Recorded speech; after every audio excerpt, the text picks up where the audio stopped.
Okay, sure.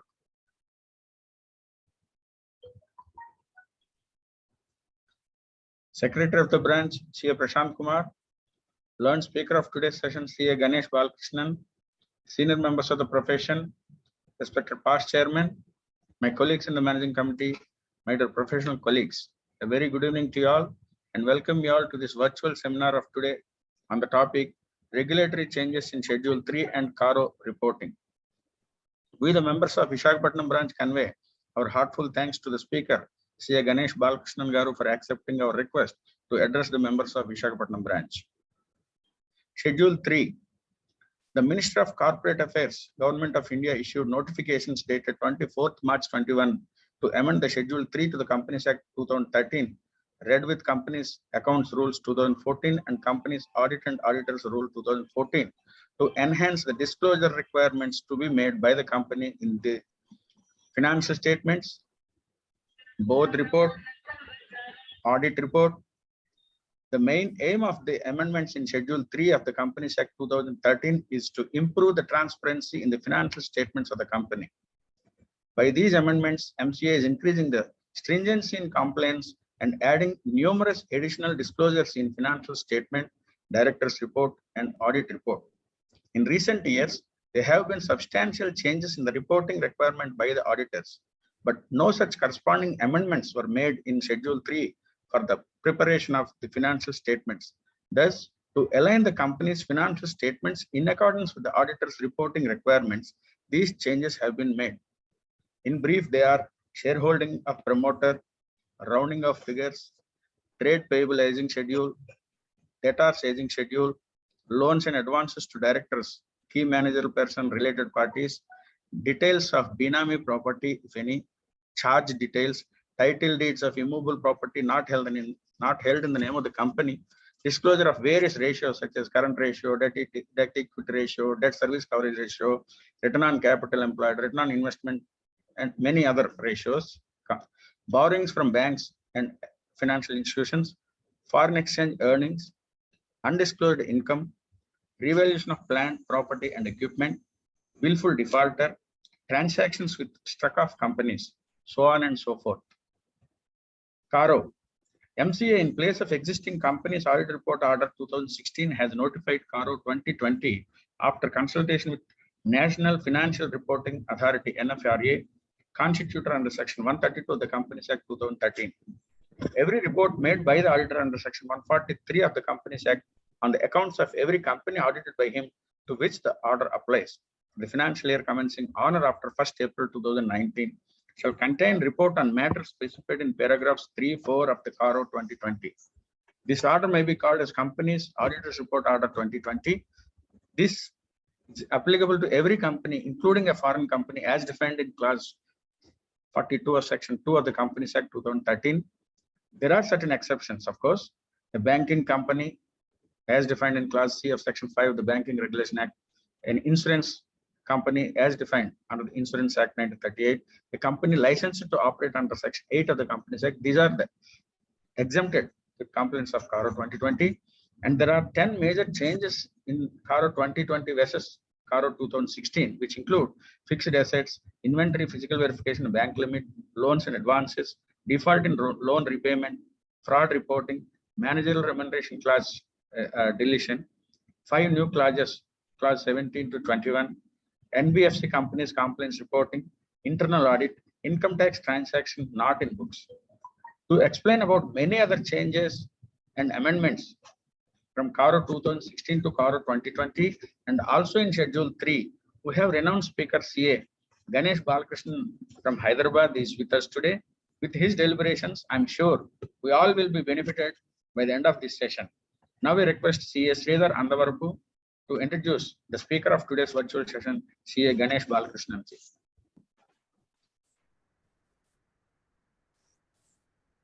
Thank you, Chairman Garu.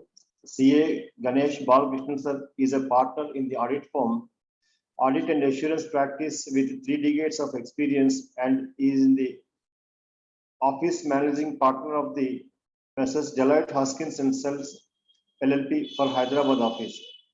CA Ganesh heads the learning and development for the South Asia cluster for Deloitte audit function.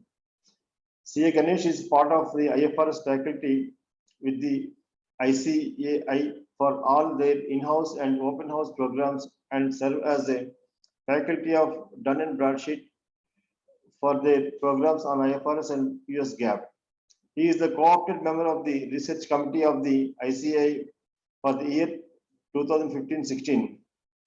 He was a co-opted member of the research committee of the Institute's Southern region for 2009 and 10, and was the co-opted member of the Auditing and Assurance Standards Board for the year 2010-11. He has been involved in the preparation and implementation guide on materiality, sampling, and going concern released by Accounting, Auditing, and Assurance Standards Board. He is associated with the Quality Review Board and Peer Review Board. He set up the ICAI, the Indian accounting regulator on technical reviews of accounting firms. He is on the regular faculty of the Board of Studies for ICAI in imparting web-based lectures for students. He is presently associated with Dr. V.R. Ambedkar College and Bhavans Vivekananda College for review of syllabus in accounts and commerce. He has undertaken IFRS training for the Usmania University faculties.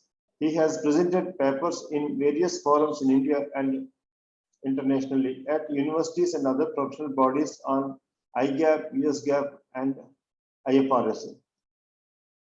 He graduated from Usmania University and is a fellow member of the ICAI and a cost accountant. He is also a certified public accountant from the American Institute of CPS.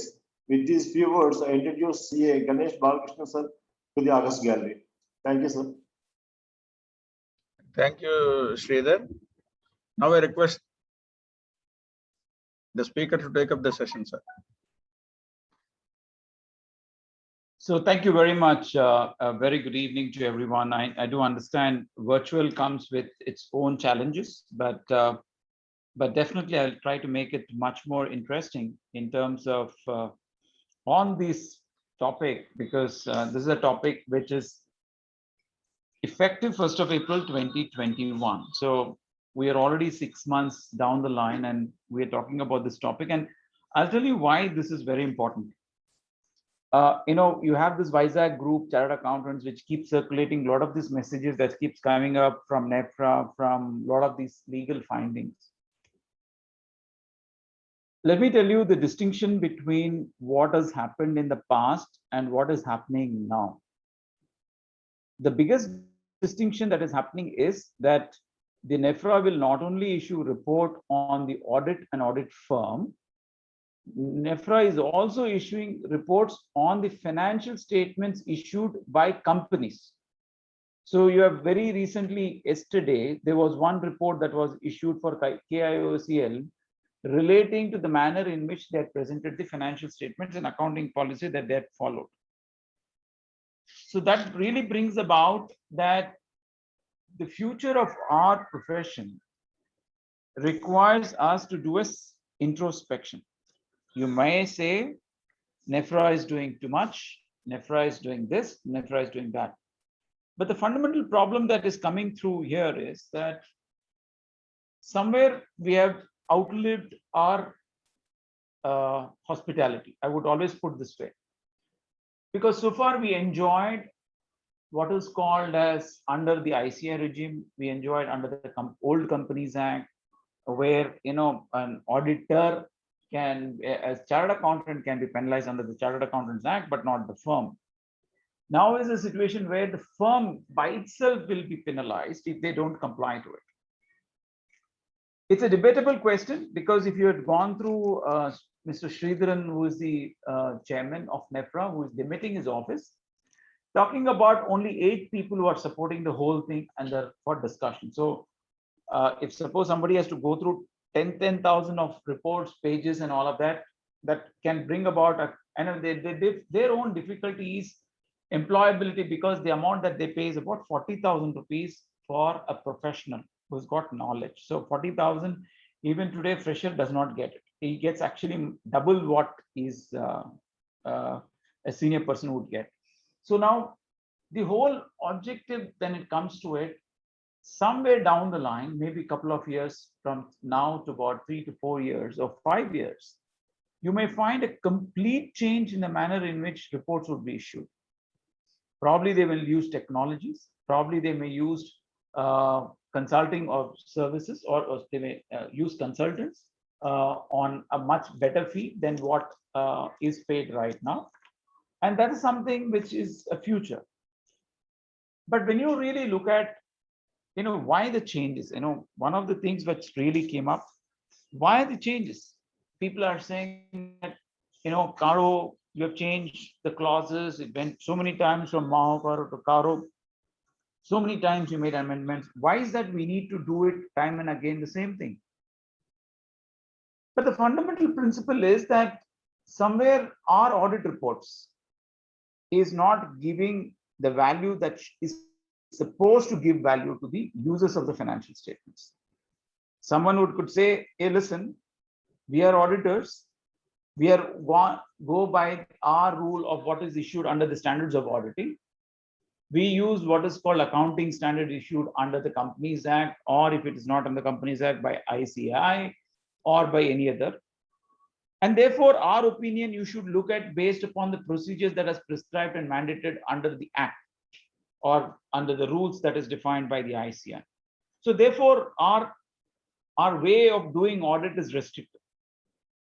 But somewhere down the line, we are actually missing is that the expectation of the regulators, the expectation of the users are that to identify fraud. Now the focus has moved from a true and fair view to identifying fraud. And that is the biggest shift that has come through with the changes that are because of NEFRA coming into picture. All the while you will say, did you carry out audit procedures in accordance with the auditing standards? Did you follow in totality all the auditing standards? Did you follow in totality all of the accounting standards?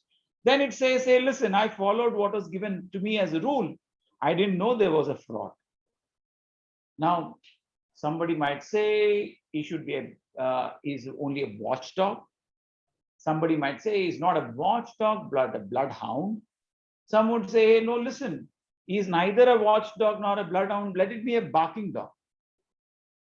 But just look at this. What can an auditor do if the management decides to perpetuate fraud? No one will be able to identify.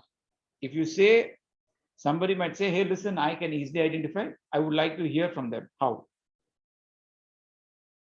Majority of the transaction that happens and majority of the fraudulent transaction that happens, we do not test the proprietary of a transaction, and therefore we would only go by the contracts that have been entered by the company, the process of awarding the contract, the process of executing the contract, the process of accounting and receiving the money or paying the money of the contract. That's all we are supposed to be covering. Do we go and really check whether that person existed in the same place, whether the person had so much of ability to pay the money or receive the money? Now the question then comes up is that we are not expected to do as an auditor, but if you see the Companies Act 2013, it requires us to identify and whistleblow if there are any matters in the section 143.12 of the Companies Act.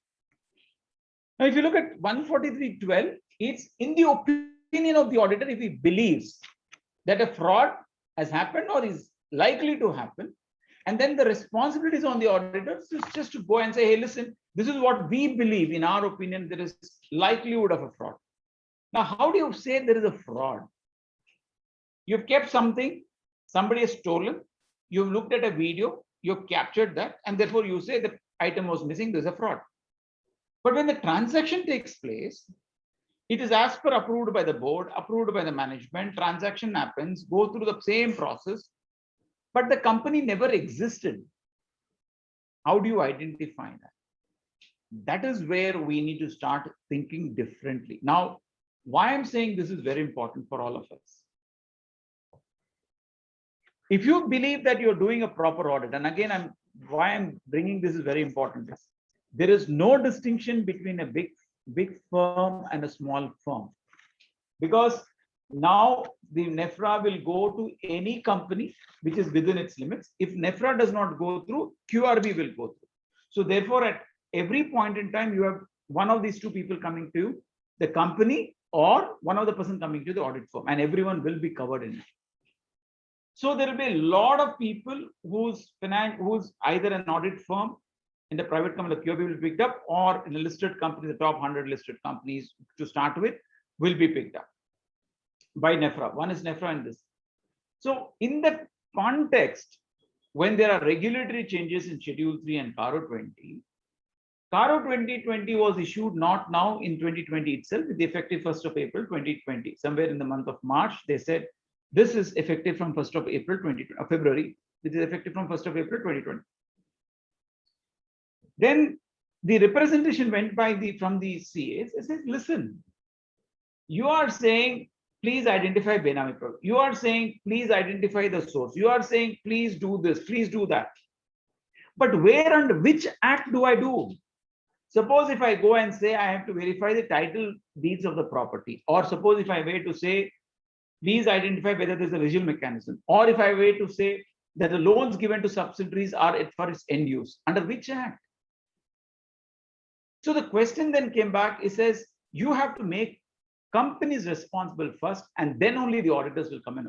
Because if the companies does not do it, then it is very difficult for the auditor to go back and revisit and say, give an opinion on as part of CARO. So that is the reason why CARO got moved from 2020 to 2021. With the amendments that came through Schedule 3, there are significant changes which has come through. Now, in this context, I want to just take you back. You know, majority of the chartered accountants in India, a majority of them do bank audits. And because that's a prime source, because that's at least a one prime source where, based upon whatever the time period, you get bank audits, and that makes sure that the firm runs for a particular period in time. Not necessarily that's the only source, but that at least is a continuous source. Then if you look at the NPAs as of 31st of March 2021, it's an astounding of 8.3 lakh crores. I'm talking about NPAs alone as of 31st March 2021. If you take the entire economy at the budget of the country, it's about 33 lakh, approximately around 33 lakh crores, or 34 lakh crores is the approximate budget value. So we are talking about almost 25% of the monies which are of the bank, of the total economy, is bad. And if you see the Indian Bank Association reports that are issued, State Bank of India has got the highest amount of fraud that has happened during a period, up to the extent of about 78,000 crores. Now let's look at this for a moment. Banks have money, but they're not lending because of NPA. Banks is the biggest sufferer of frauds by the entities. Now, here is a situation where we as a bank auditor, have we identified a fraud or have identified an NPA? Let's say we have identified an NPA. Now, that entity which is audited by a chartered accountant is also would get impacted by this information that is captured. So therefore, from one side, the bank audits from where you are identifying an NPA or a fraud, and then relating it to what is called as the audit by that firm in respect of those balance sheets.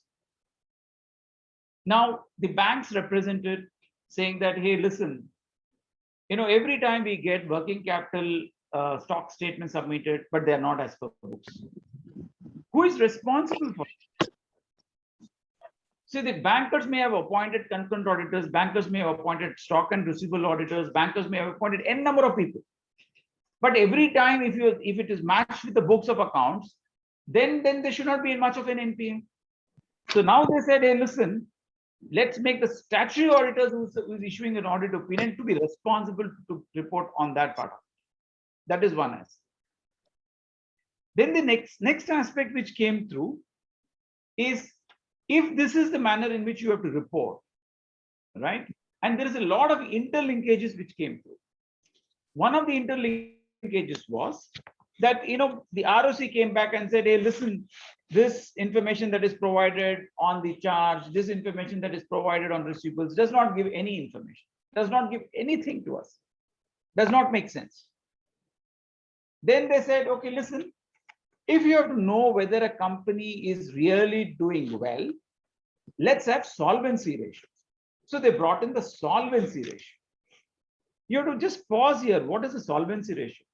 Solvency ratio is nothing but an ability of an entity to meet its future liabilities by using the realization from the assets that they possess. So that means the current assets that they have, because generally you don't sell the fixed assets. So generally, whatever the current assets and to some extent the non-current assets which gets matured during period are available to settle the liabilities which is coming in the current period or the future. Now, if you take a moment and understand here, we have the standard on going concern SA 570 revised, which is a part of our audit report saying that the financial statements are prepared on a going concern basis. And if you look at the India's standards or the prima facie basis of preparation of financial statements is the financial statements are prepared on a going concern basis. In a solvency ratio, you have somewhere the ratios which are more than 25%, and if it is not favorable, the financial statements opinion that you're giving cannot be favorable. And then I'm bringing the extent of how the interconnectivity they have done. So you need to read each of these changes in Schedule 3 and CARO 2020 from that perspective. Now leave all this. If this is what is true, this property, plant and equipment, we had a lot of these issues. The bankers came back and said, hey, listen, many of the properties that are created, used as a security to mortgage for a loan do not exist. At that point in time, the only Companies Act which says that the charge has to be created within 6 days. If you don't create it, then it gets escalated and the company should do it. That's how the process went there. But now with this changes, whether a property is in the name of the company brings back the responsibility, and the charge created brings back the responsibility of both the company and the auditor. So I'm just saying, why I'm saying this is very important is, somebody might say this is over regulations. Somebody might say to bring in more transparency, the disclosures are enhanced. But one thing you should understand, that our audit report today will not have a problem when you issue an audit report. Our audit report will stay only when some regulators comes back and verifies our report. And there is also a situation that is coming through by the recommendation of NEFRA. Why do you need audits for small companies? And this is again a recommendation which has gone from NEFRA saying that anyway, there is no work which is done on the audit. So therefore, in line with this tax audits, in line with the GST audits, maybe small companies also would go away. At this point in time, nothing is spoken, but probably sometime in the month of February, this will also come through. So is an audit profession getting into a difficult situation? The answer is yes. But is it something which we can regain the trust? The answer is definitely a high yes. And that is why changes in regulatory in Schedule 3 and CARO assumes importance. Again, I'm telling you, a lot of disciplinary cases have gone through on issuance of certificates, on issuance of charges, on issuance of, in fact, there was one statement where one of the chartered accountant had issued net worth certificate, including share application money. So he just signed it saying that net worth includes share application money and gave it. It went for disciplinary cases. So I'm just saying, you need to be very, very careful when you're reporting on CARO, and which is not the case before, but will be the case now. And I'll tell you why. Because it is not true and fair. CARO will be true and correct. That's a distinction you have to do.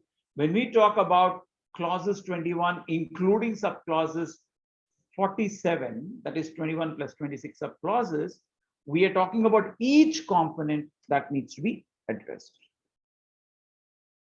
Now, again, if you look at the notification that was issued predominantly during the month of March 21, had a classification between Division 1, Division 2, and Division 3. Division 1 is nothing but those companies which follows Accounting Standard Rules 2006. Division 2 is nothing but companies which follows the Ind AS accounting standards of 2015. And Division 3 predominantly is our NBFC companies. Now, if you see the changes, right, somebody might say, whilst the changes have come through, a lot of fair valuations are not there in Accounting Standard Rules 2006, so therefore we are fine with it. But even Accounting Standard Rules 2006 is undergoing change to make sure it is actually only one accounting standard that we need to follow. So towards India. So therefore, people who believe that maybe this year it is not important, but coming down the line it will be important. Fair valuation for companies which are following the Ind AS, fair valuation becomes very, very essential. And this is where I will touch upon the prior period errors, right? Prior period errors. So far, all the prior period errors, we went into an item called prior period errors, and then we used to do an accounting under AS5. Now, under this revised Schedule 3, any prior period error which is material. So material means profit becoming loss, loss becoming profit, or 10% or 5%, as the case may be. And when you make any changes, for instance, there was an error in computation of actuarial liability or actuarial valuation. You have to now do what is called as not adjust in the current year and do it, but you have to restate it. So now the restatement has been coming up in the revised Schedule 3. So you need to understand that. I'll touch upon that. There are a lot of information that are required because so far we used to only report on standalone financial statements of CARO report.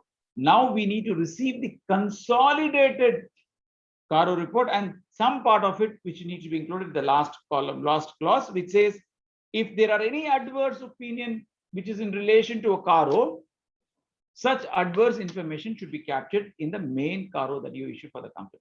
To that extent, there is some changes which are coming up, which we'll touch upon.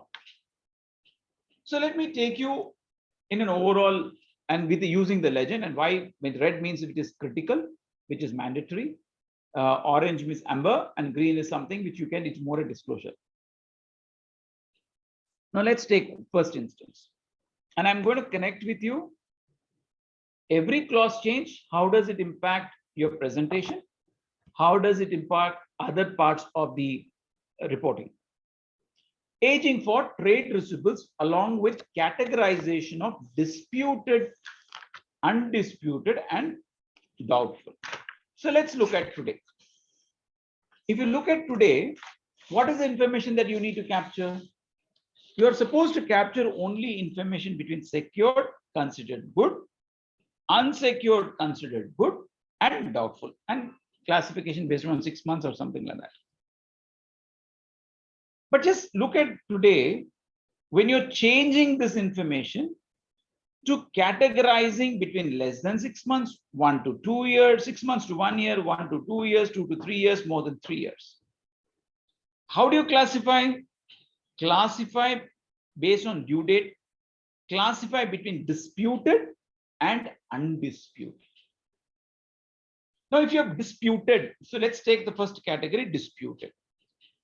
If you have disputed, even under disputed, you say considered good, disputed credit impaired, disputed doubtful. So that means you have to categorize under 3. What is that? Considered good, which has significant increase in credit risk, and credit impaired. So you have one category under dispute. Under the undisputed, you follow the same. Undisputed trade receivables considered good. Undisputed trade receivables which have significant increase in credit risk, and disputed where credit is impaired. So far, we've never had this distinction. Suppose you have to do this distinction between even disputed, for which no provision has been made. But there you have to clearly identify whether it is considered good, where there is a significant increase in the credit risk or credit has been impaired. That means there is a risk that the money will not be received. So 80% of the money would be received.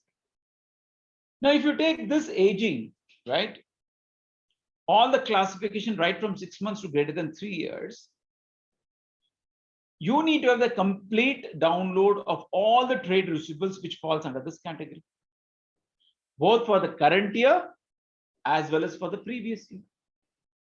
Now, if you need to have this trade receivables based on this classification, let's take a practical scenario. A practical scenario is you send out a confirmation of balance. Under SA 505, you send out a confirmation of balance. 99% the confirmation will not be received, or you will not obtain any confirmations. So therefore, you would say, I performed alternative procedures. If you performed alternative procedures, if you have to categorize between considered good, where significant increase in credit risk, or credit impaired, for all the two categories between disputed and undisputed, you should do work which is sufficient for you to give an opinion on this. In other words, you can't just say in the opinion of the management, this is disputed. You have to validate this information. And why this is important. If you categorize this between disputed and undisputed good and not this thing, you've got a requirement to certify quarterly returns of information for which there are borrowings in excess of 5 crores. That means if you have got a borrowings means bank loans, borrowings means term loans, borrowing means for everyone. That borrowings which is about over and 5 crores, and if you've got a working capital arrangement, and there you provide that all the trade receivables are good. Whereas when you classify balance sheet, you classify under these columns, how are you going to certify this? You don't get confirmations. You have to then go and validate all the transactions. You have to see subsequent receipts. Now, if you do not have that information, how are you going to validate? The biggest challenge in all of these is how do you validate this information? Now, there are two ways to look at it. Government parties, you might say, listen, there are transactions with government parties. Government parties' credit is generally not impaired because you got the sovereign. So the government will come back. But somewhere you have to make a provision because your credit risk is impairing because of you using the time value of money. Because credit risk may not necessarily, but the time value of money will have an impact on your dispute, whether it's your retention money or any of that. How will you do all of these? So leave all this. So you have leave banks also. But when it comes to solvency ratio, you have to certify that the company has got sufficient money to pay its liability. You've not been able to, how are you validating receipts? The company has not received money. How are you saying that this amount would be paid? You will say, no, sir, the credit has also been extended, so therefore it will not be paid. This is the biggest challenge that the auditors would face. Whilst you might say the company would do it, but it becomes a responsibility of the auditors. Now, look at this. There is no distinction between big auditors, small auditors, or any audit. This is applicable to all the companies which follows the accounting standard rules. So there is no distinction, and these are applicable to all the corporate entities, barring those which are called the one-person company and the Section 8 companies. So when that being the case, should you now not do more work? Can you then say, sir, we sent out confirmation, we have not received confirmation. Will you now qualify this? If you qualify this, you should qualify information relating to banks, information that is certified by you on the receivables. You have to qualify on the solvency ratio. So there is so much and so interlinkages of this information which needs to be looked at. So aging alone for trade receivables, along with categorization of disputed, undisputed, good and doubtful, requires you to review bucket wise, requires you to capture the due date based upon aging on which it is there. So you can't say that sir, there is no due date. So the credit period, as and when they receive it, you need to identify what is the due date.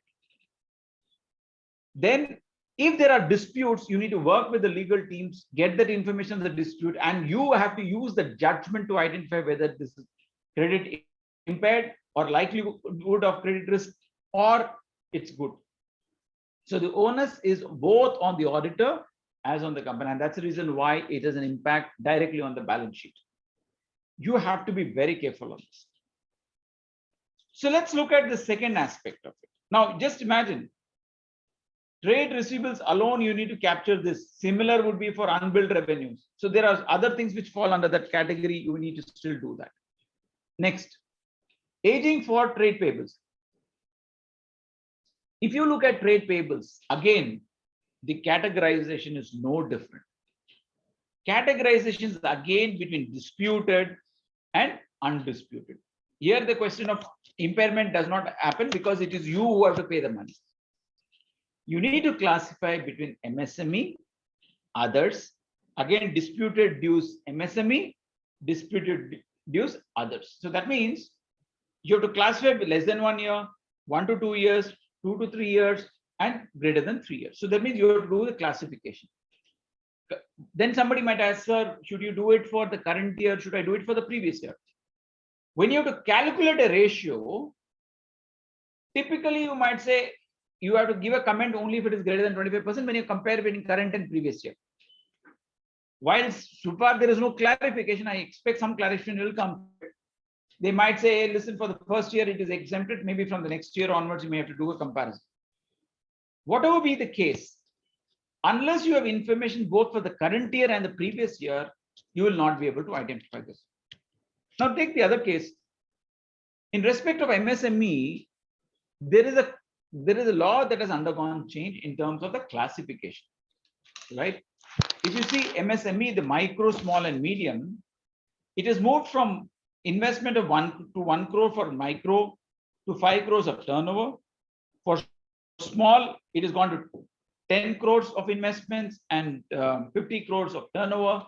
And medium, it's gone to 50 crores of investments and 250 crores of turnover. So there is an enhanced limit which happened effective 1st of July 2020. So far, what you classified as of 31st March 2021, if you have not categorized this between MSME and non-MSME, because you have this returns, many companies have not sent out confirmations to see whether how many such normal trade payables have come under the MSME. So normal trade payables coming under MSME will be a significant change when you adopt this amendment to Schedule 3, both for the current period as well as for the previous period. So this will have an impact. Just look at this. If the company has a technology, you need to test that information, the technology. The company does not have a technology, I mean, all the financial statements records are not through a financial system coming out of the IT interface, then you might say they're maintaining a manual.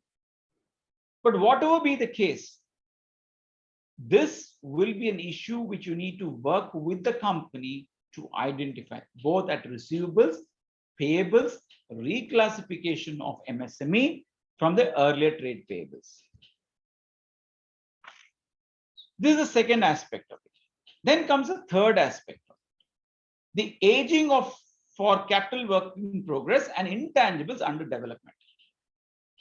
This is a typical story of any company which does not want to capitalize because it will impact the depreciation, which does not want to do anything with that asset and say and keep on capitalizing interest. They show it under capital work in progress. COVID period happened, capital work in progress. If information raw material is not received, say it under capital work in progress. Now the question then comes up, is the aging. Again, here the aging goes back the same route, less than 1 year, 1 to 2 years, 2 to 3 years, and greater than 3 years. Again, classified between those projects which are in process, those projects which are in disputed or suspended, temporarily suspended. Now you will see many of the balance sheets, this information is being carried for years together under capital work in progress if you really do anything. But now what the Schedule 3 says, that if you have any project which has exceeded its original cost. Suppose if I had taken a project to construct a building or to construct plant and machinery. So I've budgeted for about 50 crores. And because of whatever it is, because it, trial run production challenges or machinery is not working, you imported a second-hand machine, it's not working, or it is not giving the desired output. Now you need to identify between those where its project is in continuous in progress and those where project is suspended. And you should then compare between the overdue. That means if the project period is for 3 years, it went through more than 3 years, and where the cost is excess of the original planned cost. That means, suppose if I had planned that this building is coming for 50 crores, by keeping on adding interest has come to 45 crores, and I've only completed 30% of that whole plant and machinery. I have to add 40 crores plus the 70% which I need to add. Let's say it's come to about approximately another 120 crores, so comes to 150 crores. I have to explain. So far, there is no information which we are disclosing it.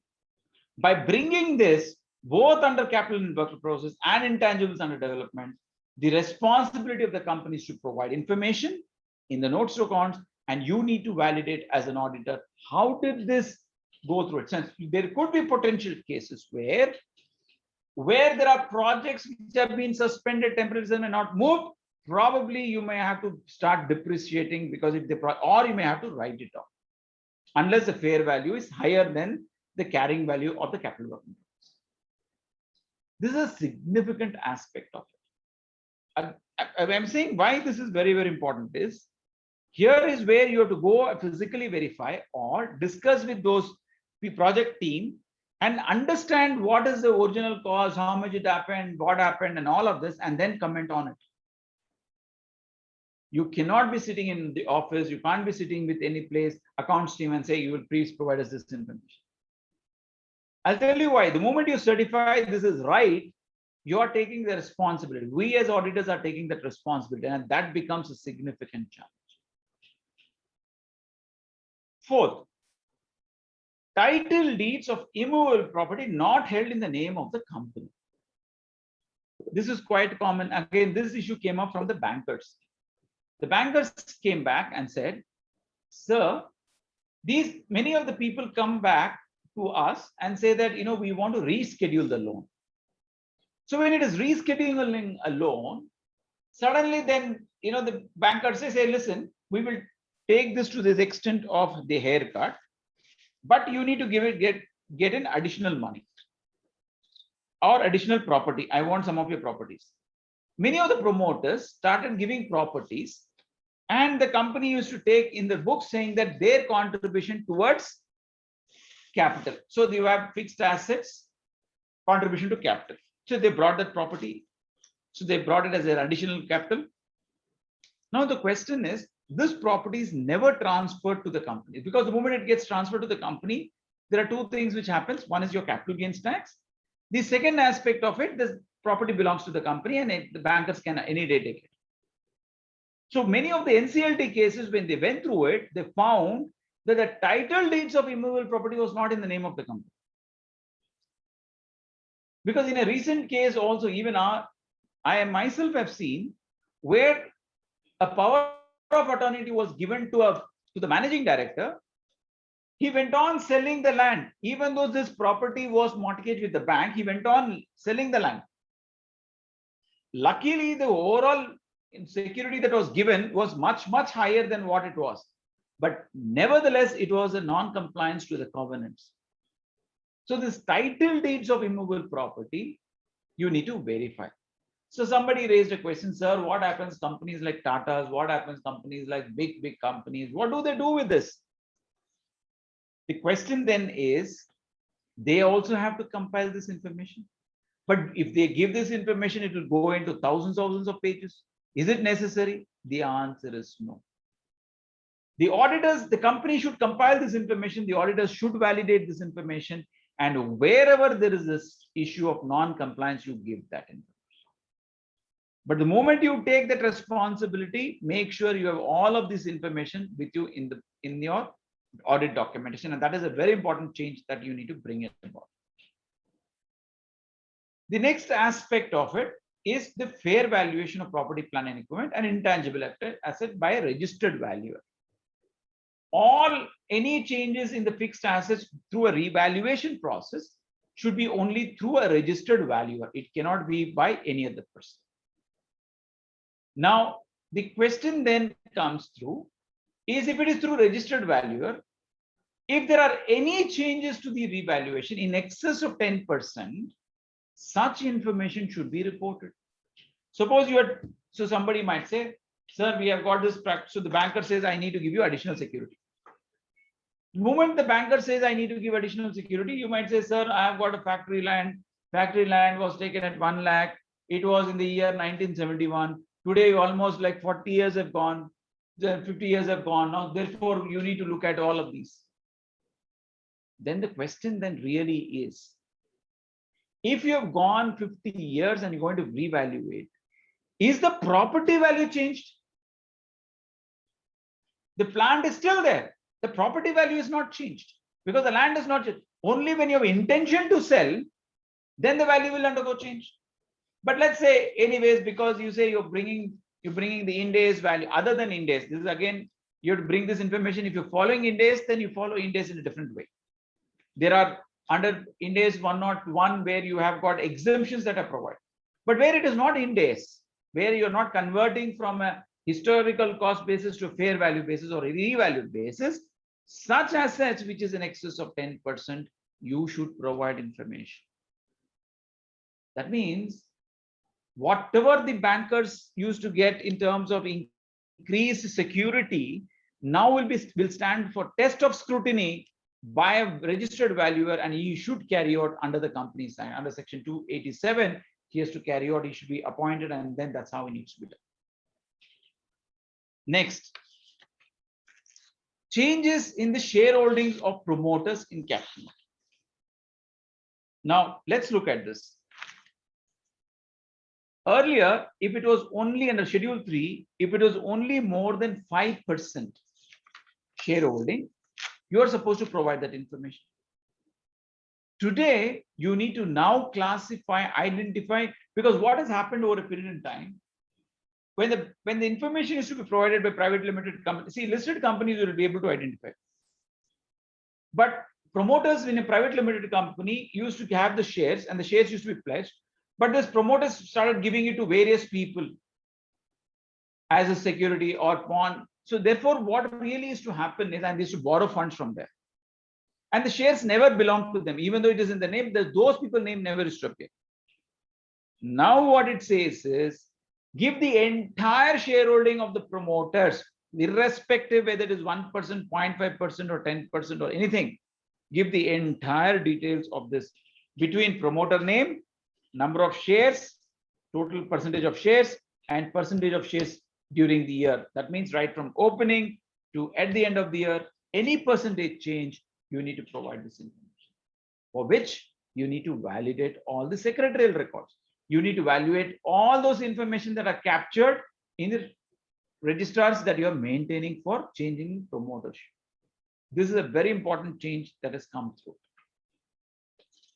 Take the next one. Loans or advances to promoters, KMPs, or related parties in the nature of loans, either repayable, on demand, or having no terms or period of payment, amount, and proportion. So you need to make a classification of each of these borrowers by promoters, directors, KMPs, related party transactions, and amount of loan outstanding and percentage of the amounts outstanding. So far, this information was not, it used to say includes related party, or in a related party disclosures under AS 18 or under the Ind AS 2023 used to provide this information. Now look at this information. Loans, advances to promoters, KMPs, related party payable in the nature either on demand or having no terms of repayment should be provided this information. this has to be captured. Now, if you have to capture this, if there are any rollovers, you need to provide this information, because not payable means there are rollovers. Whether it's a loan in the permanent case, you need to provide that information. So there are a lot of information which you need to report under CARO. I'll touch upon that aspect of it, but for the understanding, the company has to provide this information. And this will have a significant change going forward in the manner in which we will be presenting the information relating to related parties and related party transactions. Yesterday also SEBI had issued a notifications of additionally adding the related parties or expanding the horizon of related party transactions. The next change comes up in current maturities of long-term borrowings to be disclosed under short-term borrowings. Right now, all of them have been classified under current liabilities, whereas it is not classified as borrowings, even though it is in the nature of borrowings.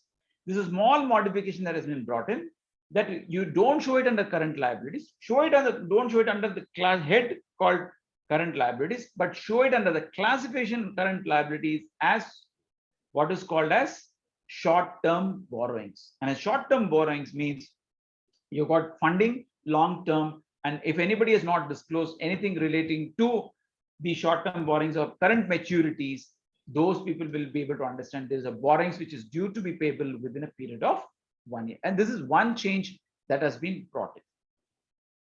And this is only a modification, because already in Ind AS you still have this. Security deposits given to be disclosed under other financial assets. Earlier it was classified as separately.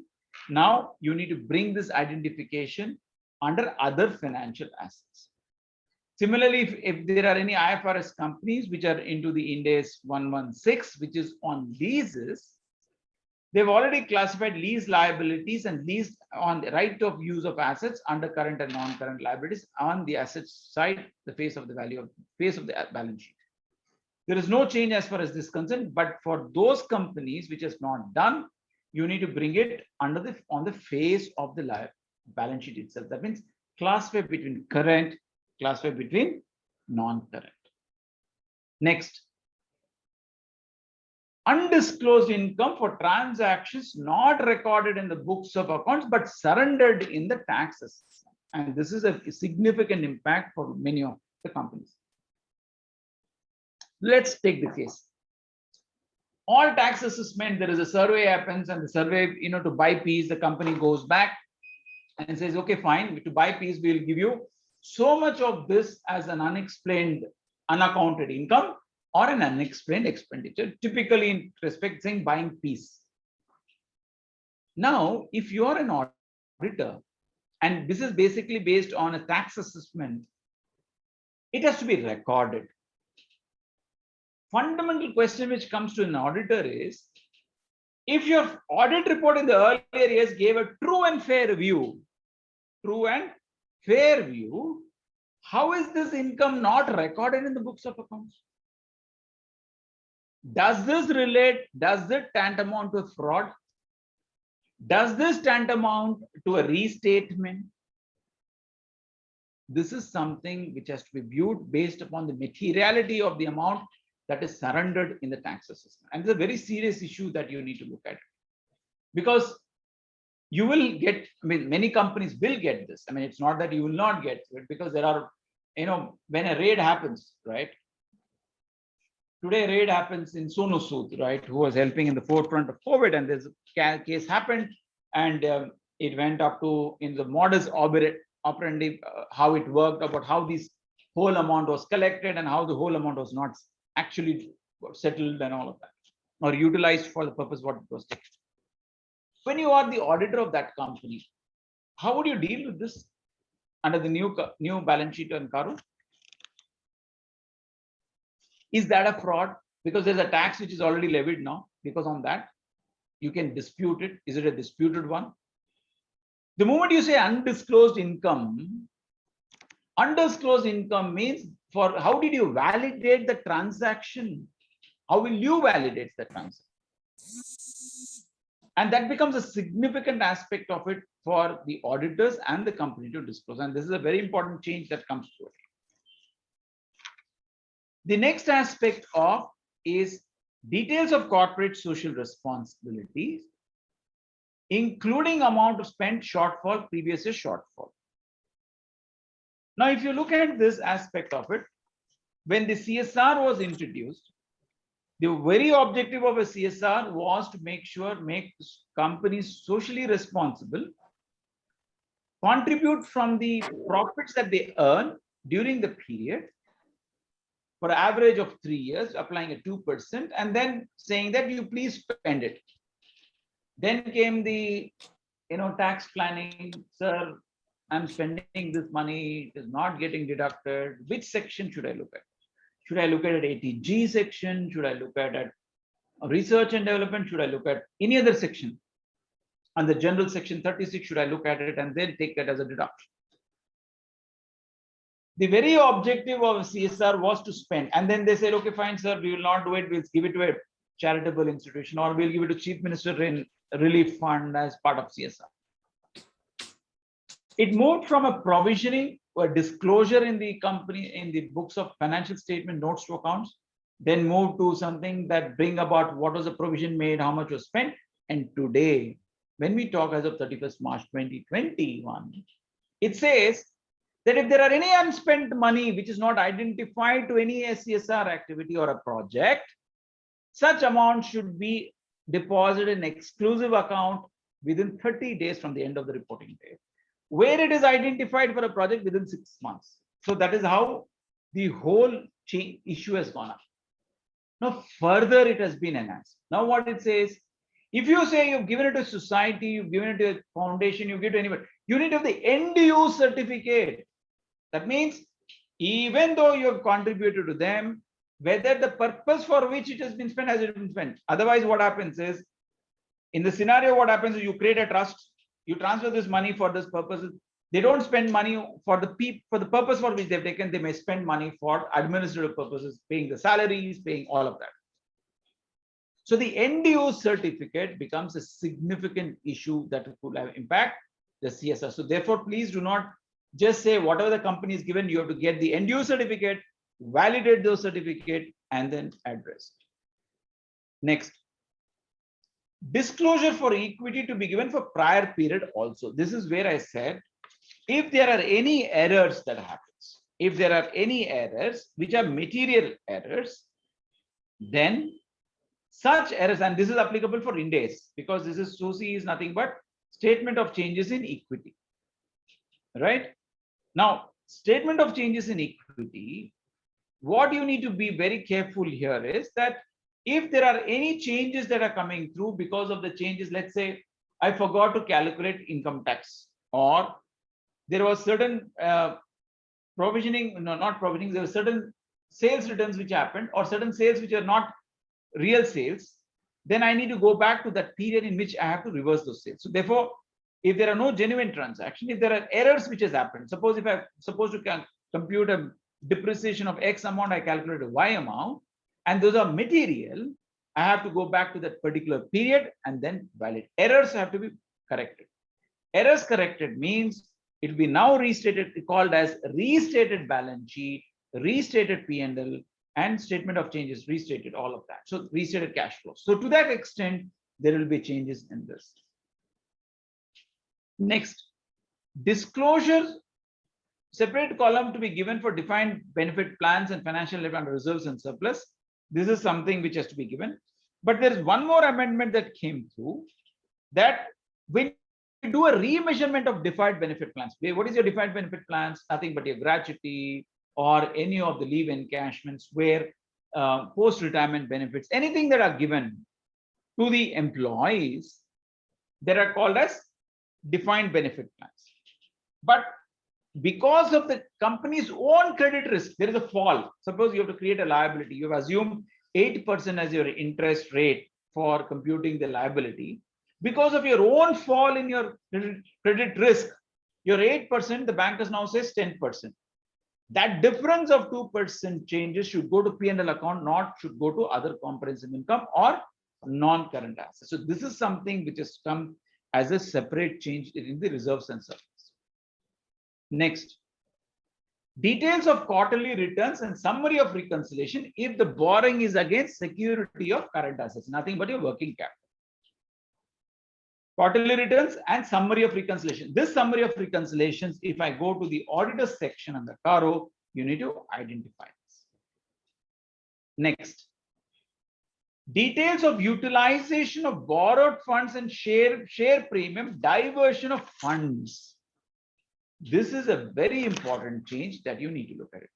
When the company advances funds to intermediaries or receive funds from a funding party. Now, one moment you take it up. You had a parent company, you had a subsidiary or a joint venture or an associate or anybody. You borrowed funds, took this money and gave it to them. Now you need to identify the end use of that money. Or if any transaction has gone from the parent company to subsidiary and the subsidiary is again diverted to someone else, to that extent, you need to identify all of this. And this becomes a significant impact of it. Details of utilization of borrowed funds and share premium. It's called the diversion of funds, whether the company advances funds to the intermediaries or receives funds from a funding party. And just imagine, today, one way we are saying true and fair view. In other way around, we are saying we have to identify the diversion of funds. So are we going to do proprietary audit? Are we going to keep a track of the money trail? This is where you have to be very, very careful on this aspect. Somebody might say, how do I do it, sir? So how do I know? Because this is for general purpose, the board has approved, safe. No, you have to go back and then validate what was the purpose for which the board has given, what is the money given, transferred, and how is the money utilized. And this becomes a significant issue when it comes back. And this is where, if they've given money to for any of the foreign companies, you need to also look at from a foreign exchange management, the FEMA Act also. And this becomes a significant part.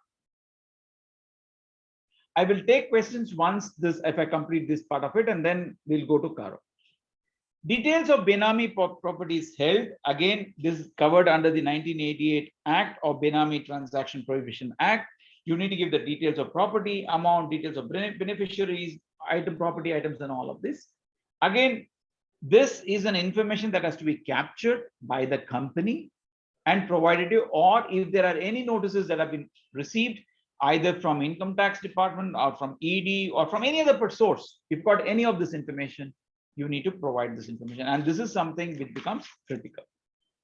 Benami, again, transaction, somebody, if you were to look at the understanding of Benami transaction, property for which consideration given, the benefit is what is given, received by the person who has actually transferred the. For instance, I may have a property for which a consideration is passed, but the benefits of the property comes back to the person who is not to the original, not in the name of in which the property is held, but to the person who has actually funded this. That becomes a Benami property. So you will find Benami properties when in the event where a lot of these people who have got black money, they don't want to show it the income, or income is not disclosed. At that case, you will get all of these information. Next, details of default. If a company is declared willful defaulter by a bank or a financial institution, willful defaulter, that means you have to send out a confirmation to the bank or get an information, verify the legal notices, and see if there are any of these banks have identified and declared them as willful defaulter. More companies, more of these, whether they have been included as a willful defaulter. A willful defaulter is where there is continuous default in payment of principal and continuous repayment of interest. It could be a combination of both, interest for 4 and principal for 2. But this information you can't be waiting. This is applicable to all. It is not applicable just to only information saying that CARO or non-CARO is for accounting standard rules 2006 as well as the India standard. These are statement of fact.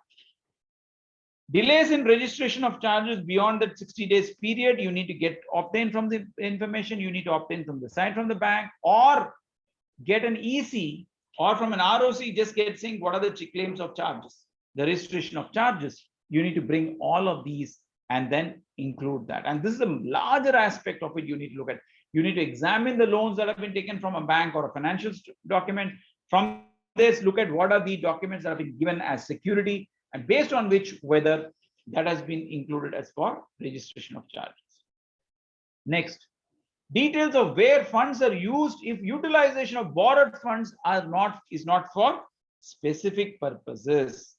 That means you need to track every fund that is received. Somebody might ask, sir, borrowings for specific purpose means, is it term loan, is it equipment loan, what is that? So if it is for specific purpose, right? Details of where the funds are used if the utilization of borrowed funds is not for specific purposes, you need to have a special tracking of it. That means if you've taken anything for specific purposes, but you've used other than for specific purposes, you need to identify and report. Details of cryptocurrency and virtual currency. Now, this is the Bitcoins that are coming through. Those are the things which may not right now be seen visible, but many of these companies are already trading. If they're global companies, they're already into cryptocurrency and virtual Bitcoins and all that. So that could have a significant impact. Disclosure of ratios along with explanation of computational details. What are these ratios? You'll have interest service ratio, debt ratio, return on equity, turnover ratios, trade reverse ratios, trade payables ratios, net capital ratio, return on capital employed, return on investments, gross profit ratio, net profit ratios. All of these you need to provide this information in the balance sheet as well as in the. So I'll talk about where the explanation. Explanation is wherever the variance is beyond 25%. That means between current year and previous year, if it is more than 25%, you need to provide that information. And this is, see, whilst in the abstract for the old 1950s Act, you had all of this information, but this is something you need to obtain when you're presenting it in the current period in the Schedule 3. Next, under Section 230 to 237, disclosures of compliance with approved schemes of arrangements. What is the approved schemes of arrangements in relation to mergers and amalgamations through a tribunal requires you, the accounting has been carried out in accordance with the approvals. Whatever is the requirement under the scheme of arrangement has been included thereof. And I think this is a very important aspect that needs to be got. Next, compliance with the number of layers of companies under the Act, under clause 87 of subsection 2, which requires that no company can have more than 2 layers of investment companies. If there are more than 2 layers of investment companies, non-compliance should be reported. So therefore, whether it's compliance or non-compliance, you need to give all of this. Last not but the least, the changes are relationship with struck-off companies. Relationship with the struck-off companies, please go to the MCA website, struck-off companies. If this company had any receivable, any payable, any fixed assets, any shares, anything outstanding, that information you need to compare with all the struck-off companies. There are more than 230,000 companies of shell companies. There are a lot of companies which are struck off from this, which has not been used for more than 20 years, or because of a default, they have been struck off. So if there are any transactions that are outstanding, you need to give the name of the struck off company, the classification, whether it's investment in securities, whether it's receivables, whether it is payables, whether it's shares held, or any other outstanding balances, balance outstanding as of 31st March or in the period, and the relationship with the struck off company. All of these information should be included under this category. Just look at this. If you were the auditors for a private limited company, and if you're going in the last week of September, and in the last week of September, you say, private companies have to provide it, or the last month of August or September, would you be in a position to capture all this information? Just think through the extent of information investment that an auditor should do, as well as educate your own client as to what are the requirements. Is a humongous task. For this humongous task, you need to make, but there are 2 things which are important. Educate the client, keep the client ready, you follow the process, you have all this disclosure. If you don't do any of these, when a QRB or an NEFRA comes through it, that's where the challenge comes through. So I'll pause here to take any questions you may have. I'll stop sharing and then I'll start. Murli, if there are any questions, because this is on Schedule 3. Yes, sir. Yes. Members, unmute yourself and you can ask your queries directly to the speaker, or else you can post it in the chat box. You can unmute yourself, you can ask directly also.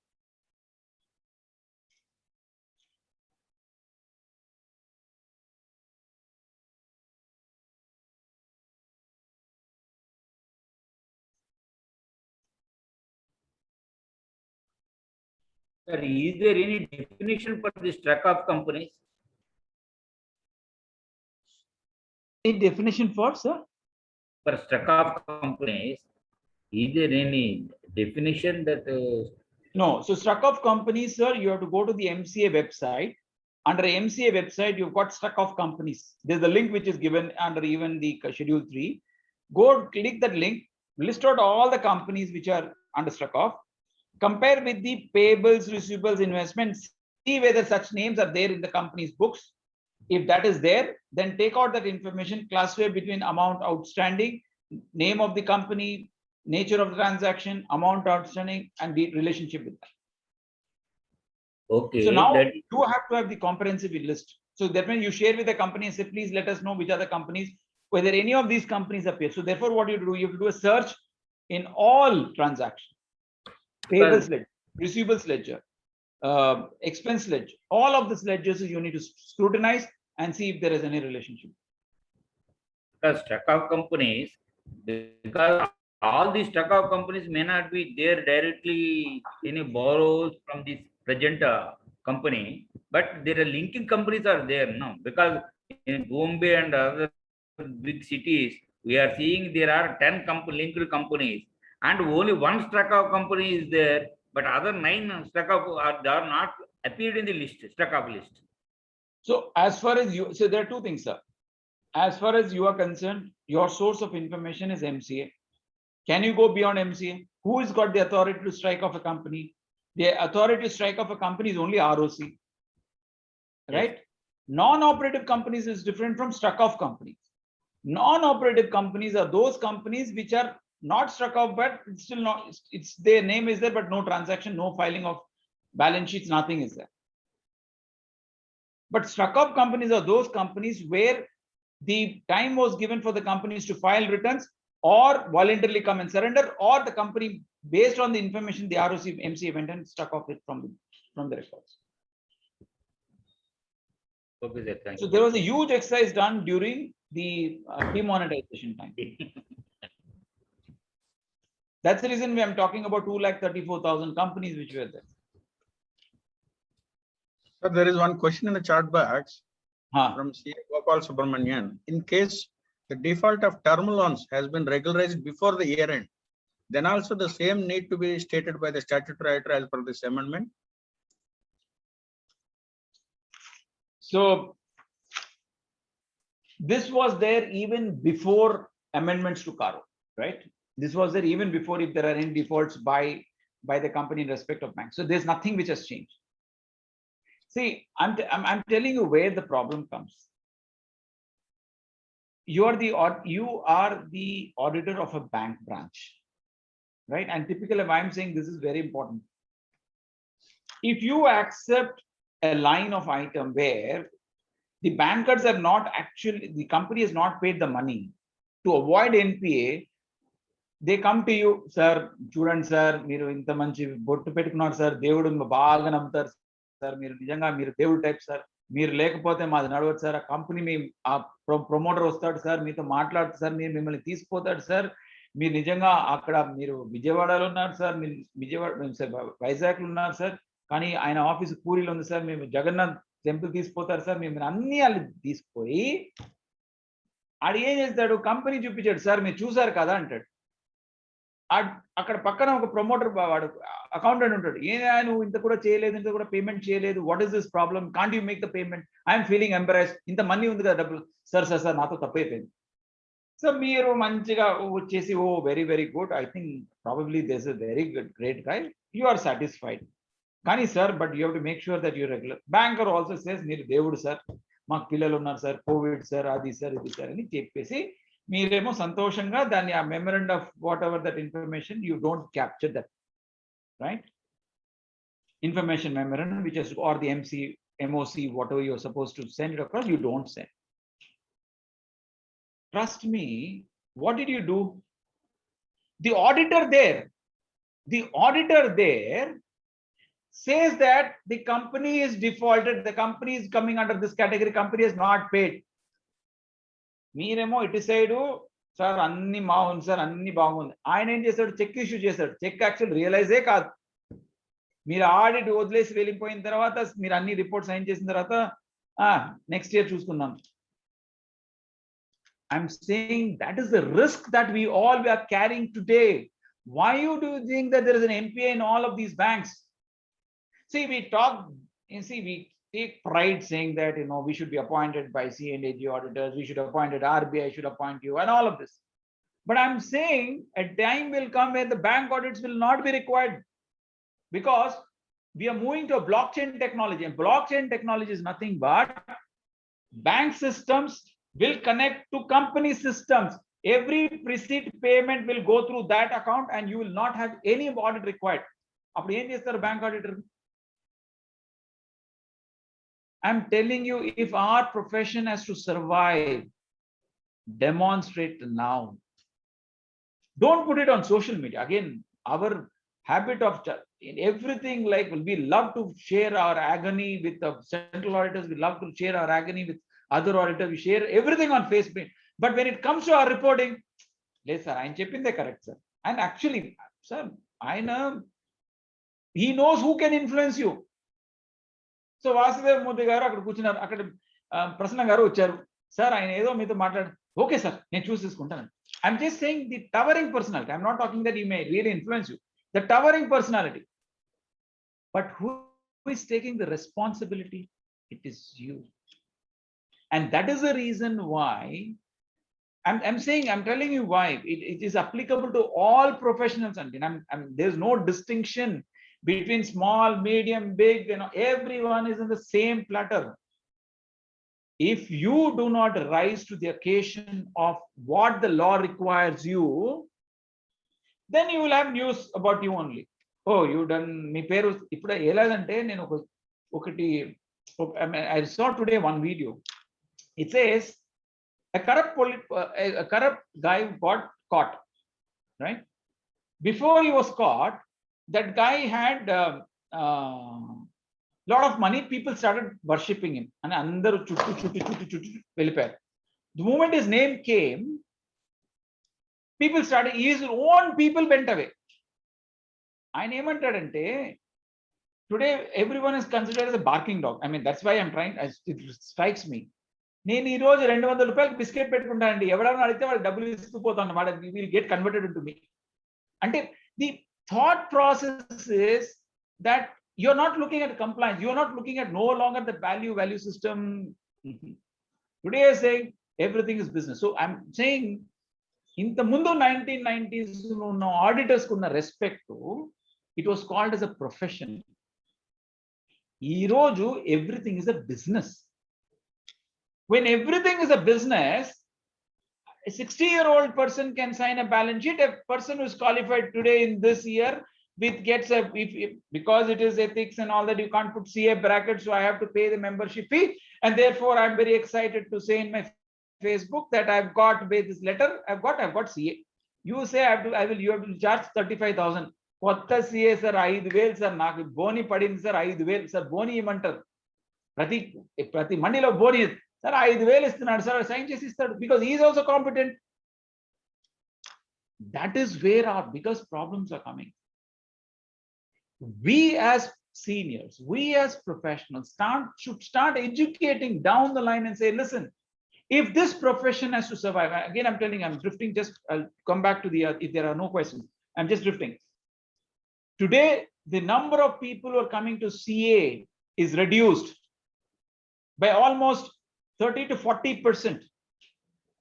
The number of professionals who are coming in the nature of ACCA, CPA and MBA are far more. ఈ రోజు మనకి ఏం కావాలి sir? If you have got knowledge, it's called judgment. But if you as a chartered accountant go and work in a company which says processing payables, ఈ chart account replace చేసి machine పెట్టేసి replace చేసేస్తాడు. ఈ chart account value లేదు అక్కడ. That is where we are losing to technology. Are we becoming a slave to technology? Is the technology becoming owner?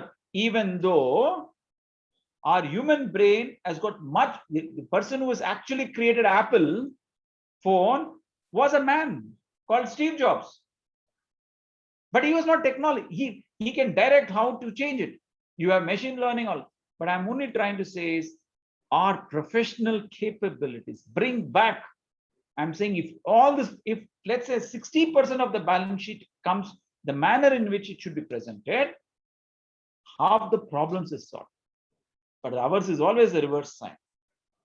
Today you see the notification from SEBI, it says the reconciliation of equity shares can be certified by cost accountant also. I don't need a chartered accountant. So far we had chartered accountant. So chartered accountant is being replaced by cost accountant. So when that being the case, you're signing a balance sheet. See, accidents do happen. I'm not saying that, మీరు కూడా చెప్పొచ్చు, నేను రేపు నా దాంట్లో ఏదైనా వస్తే మీరు చెప్పొచ్చు, ఓ ఆ రోజేమో పెద్ద మాట్లాడుకున్నాడు కానీ వాడు కూడా ఇలానే చేసుకున్నాడు, ఆయన కూడా ఇదే చేశాడు. Accidents do happen. But what is important is knowingly don't accept it. Suppose you had a transaction with a related party transaction. I'll give you an example of a related party. I'm telling you why this is very, very important. Today, the definition of a related party under the accounting, see, what does Companies Act say? Section 177 or 188. It says related party transactions. Right? మన related party అంటే పెద్ద schedule ఇస్తారు, father, mother, brother, sister, అని. It excludes father-in-law and all those things. It excludes brothers, wife, all excludes. They don't fall under that. But what does related party transactions under the accounting standard AS 18, Ind AS 24 say, 23 say, sorry, 20. It talks about those parties directly or indirectly. Directly or indirectly, if you've got a transaction, they are supposed to be called as related party. Now, today SEBI has issued an order saying that, expanding the horizon, saying that anyone who's called connected. So you have a transaction with for purchase of a material, or you got selling some goods to them, and you find that he is being sold at very cheap price and is given too much of discount. But it does not fall under the definition of any related party. It's not father, no related, nothing. But the transaction appears to be the everyone in the country 50% discount is when he's giving a 20% discount. And my product anta digipoyinda. But the rest of the people are only giving no, Andy. He takes lot volume, he takes this, he gets some money, but majority of the amount is still outstanding from him only. When that being the case, such parties should be classified as related party transactions. Company వాడు ఒప్పుకుంటాడా? Sir మా managing director మిమ్మల్ని ఒకసారి వచ్చి కలవమని చెప్తున్నాను sir, మీరు వచ్చి కలవండి sir అంటాడు. ఆయన ఏమంటాడు, ఏందా ఏం ఆడిట్ చేస్తున్నారు, మీకు లేకపోతే కూడా చేస్తాడు, చూడండి, ఓకే సార్ నేను చూస్తాను sir. I'm just telling you the conversation, how it relates to. When that being the case, it is now cast upon us to identify end use of diversion. Our diversion entity, generally if you see majority of companies in India or abroad are called promoter driven company. Promoter driven company lo successful ga ayipote emavtaru. So company has got father, son, brothers, all of them. That brother family, son's family expands. So వాళ్ళకి son-in-law, daughter-in-law, that shares that comes into subsidiary, joint ventures. So this money which is there will be channelized into this. But ఏం పని చేస్తున్నాడు, ఏం పని చేయడు, ఉట్టి పేరుకి, because నేను పెళ్లి కూతురు ఇచ్చాను లేకపోతే కూతురు తీసుకున్నాను, so therefore I'm giving them in form of transfer. Because అంటే మా అల్లుడు కూడా బాగుండాలి కదా, మా కోడలు కూడా బాగుండాలి కదా. So you transfer that money, and what are you doing? From a parent company you took the money and gave it to all these people. And I'm telling you, it's a real case. One company, when I put it on the entire spreadsheet on presentation PPT to the board of directors, said this company actually has only 7,500 crores as in the balance sheet, Overall, the companies put together is for 50,000 crores. Ante borrow chesi investment ichi.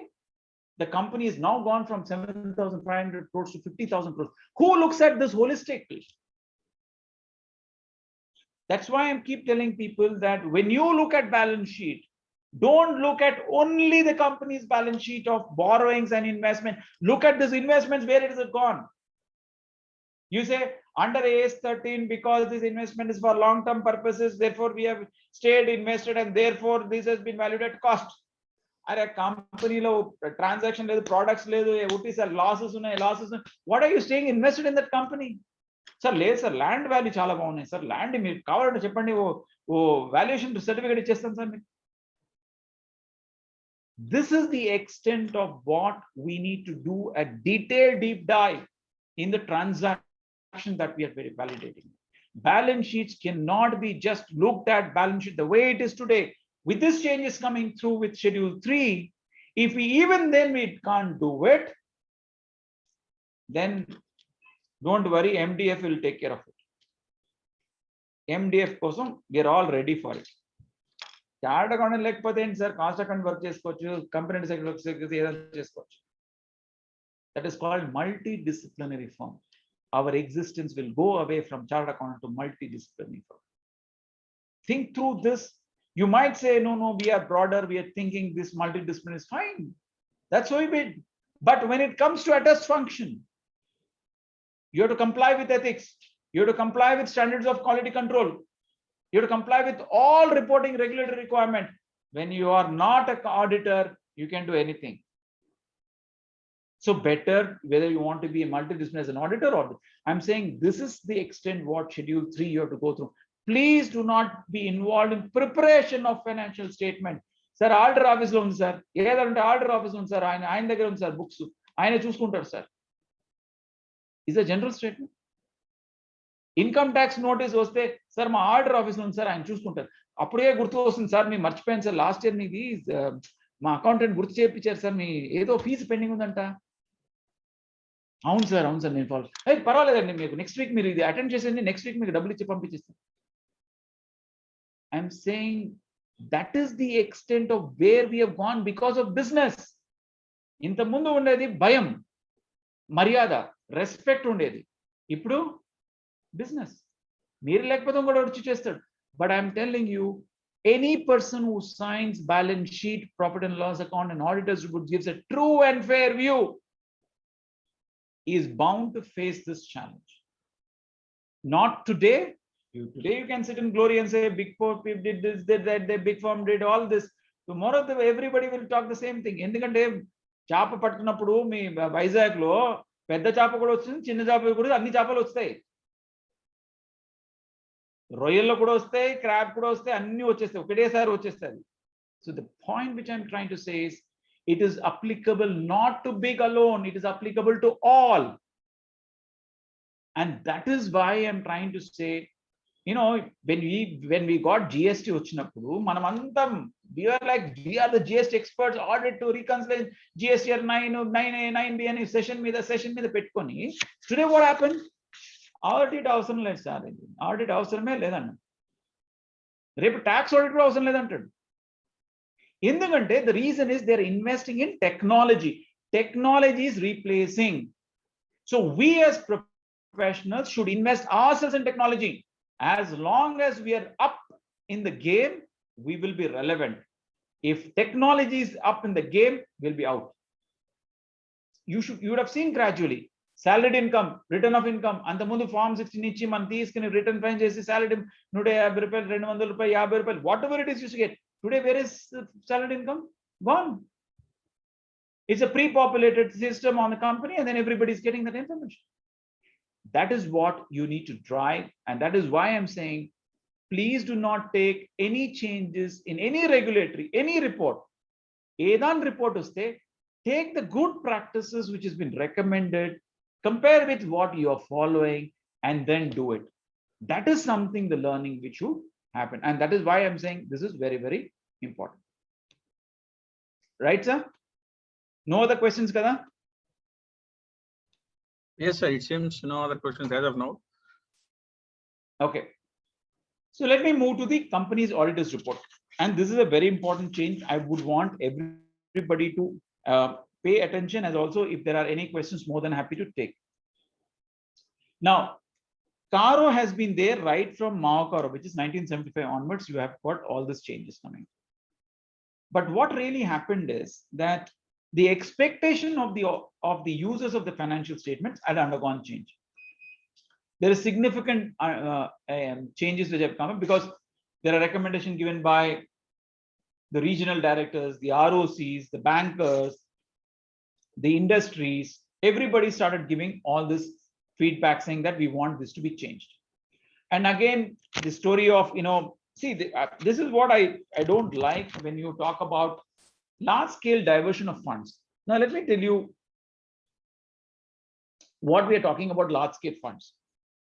Merely because a company goes through an NCLT and does what is called a haircut. Every large companies which is known to any this, are you telling me that the company did not have any frauds? Are you telling me that the company which had large haircuts like Videocon never had a fraud? There is something serious, or Reliance never had a fraud. Are they so clean that that the company, the NCLT went back and said, what, we will have a haircut of 90% of the value. Look at on the table, the 90% of the value is going. This is a very serious issue, which I don't know. See, this is where our profession fraternity should fight on. Our profession should not fight on those which comes onto us, but rather identify saying that, hey, listen, are you saying that how is on the what basis 90% has gone through, but somewhere like 10 crores, 50 crores not audited by auditors, therefore there is connivance with the manager. Thousands of crores, lakhs of crores, you're just escaping it, but you're saying this is bad. So this is where you need to be very, very careful. Today, the role of an auditor is identifying diversion of funds. Period. You can't say, sir, we will give a true and fair view. There is no true and fair view. Whistleblower. Whistleblower is a very important aspect of it. Whistleblower is nothing but if any company has got a visual mechanism, any fraud that is happening, they should report on that. And this is what is called a whistleblower mechanism works through it. But you see, are there any whistleblower? Pempada kukka, will it bark on the owner? If you are actually training the dog, you're feeding the dog, you're taking every care of it, will the person who is there, will it bark on that owner saying that he has committed fraud? I think this is something which we need to start looking at. I think one direction which the companies, with the NBFC really came up with is with the rotation of audits under the NBFC and bank. I think that's a very fantastic step, because end of the day, when it is money, just be much, much more careful relating to that. And I think that's a very important aspect of it. Okay. తీసుకొచ్చి పెట్టారు ఈ వైజాగ్ లో amounts Surya Nagar bomber ఆయన ఎవరు ఆయన అనకాపల్లి ఎవరు లేదు ఇంటి పేరు వాళ్ళు పెట్టారు వాళ్ళ ఇంట్రెస్ట్ కూడా తీసుకోకుండా థ్యాంక్ యూ వెరీ మచ్ ఇది ఇంట్రెస్టింగ్ గా ఉందని. Okay, so the question then comes up is the material uncertainty around the repayment of liabilities, adequacy of internal audit, borrowings, investments, loans. And again, I'm telling you, the need for CARO had all of these information, and that is a significant change. Now, as I said, clause 21, which applies to CFS, which is a consolidated financial statements, otherwise this is applicable to all. And I want you to look at this part of it. There is a difference between based on information obtained versus based on examination. So far in the earlier CAROs, there are a lot of based on inquiries, based on discussions, based on information, based on explanations received. Now this is going to move away from information to what is called examination mode. It's going to be based on examinations. When it's examination, that means you have to go and validate, verify all of that information. Where you're not able to verify verify the reasonableness or accuracy of that information, you need to qualify this. Again, why this is important? Okay. We have one report called Report on Internal Control over Financial Reporting. So have you any time seen in any of the reports, this internal control has been qualified? It has not been qualified so far, and I'll tell you why. Because we believe that financial statements, if they correct the errors, that means the internal control is operating effectively. The answer is no. Internal controls means the processes that are designed by the company, the processes that are followed by the company, the process of where identifying deficiency and addressing this deficiency, and the process of concluding that is what internal controls will go through it. If there is no segregation of duty, if there is no processes followed for validating, if there is no proper monthly closure of books of accounts, all of this becomes deficiency. And this is where whenever you examine CARO, you should also examine from an internal control reporting also. Internal financial control reporting, you have to look at it. It's a very, very important part. This CARO, 21 clauses and subclauses of 26 and 26 comes to 47. And of which you will see almost 37 are new and 10 are what are called revised in all of this. What should you do? Submit a questionnaire, ask specific inquiries relating to the important matters, get replies in writing, have discussions with this, prepare document and all of that. This is very, very important aspect. So let me take the first one. I think this is a very important aspect. Maintenance of proper records of property, plant and equipment, which is your intangibles. Now they have defined from fixed assets. Right from 1956 Act, right? Whether the company had a fixed asset register commensurate with providing details of the nature, size, place, and quantitative details, qualitative details, and whether the physical verification has been carried out on a regular basis, and all of that, right? Now, majority of the reports, touch yourself and say majority of the reports always have the company is in the process of updating its financial fixed asset register. The company has got a fixed asset physical verification program in a phased manner. As and when the physical verification is registered and physical verification carried out, such any discrepancy arising out of it will be dealt with it year after year after year after year after year. Now, if that is the case, why is this clause required? Suppose if you say my fixed asset register, the company has not updated fixed asset register, should you not qualify internal control? This is where it becomes very, very critical. Now, what are the things that you need to look at? It includes both property, plant and equipment and intangibles. Now, intangibles is also included. You have to address the records are maintained. If it is not maintained, you should state so. You have to give whether it gives all particulars. If it is not, you have to state so. Now, what has come up into this? If there are any right of use of assets, right, it also gets included into this. So there are various assets that gets included into property, plant and equipment. You have to now comment on the physical verification of property, plant and equipment, and if there are material discrepancies. Somebody says, what is the material discrepancies? It could be 10%. It could threshold, you can use a 10%, and based on the 10% threshold, you can say there's a material discrepancies. Or you might say the material discrepancies are not material, and therefore you need to do it. So this time when you issue a CARO report on CARO 2020, you have to define both property and plant, whether they are maintained in what form.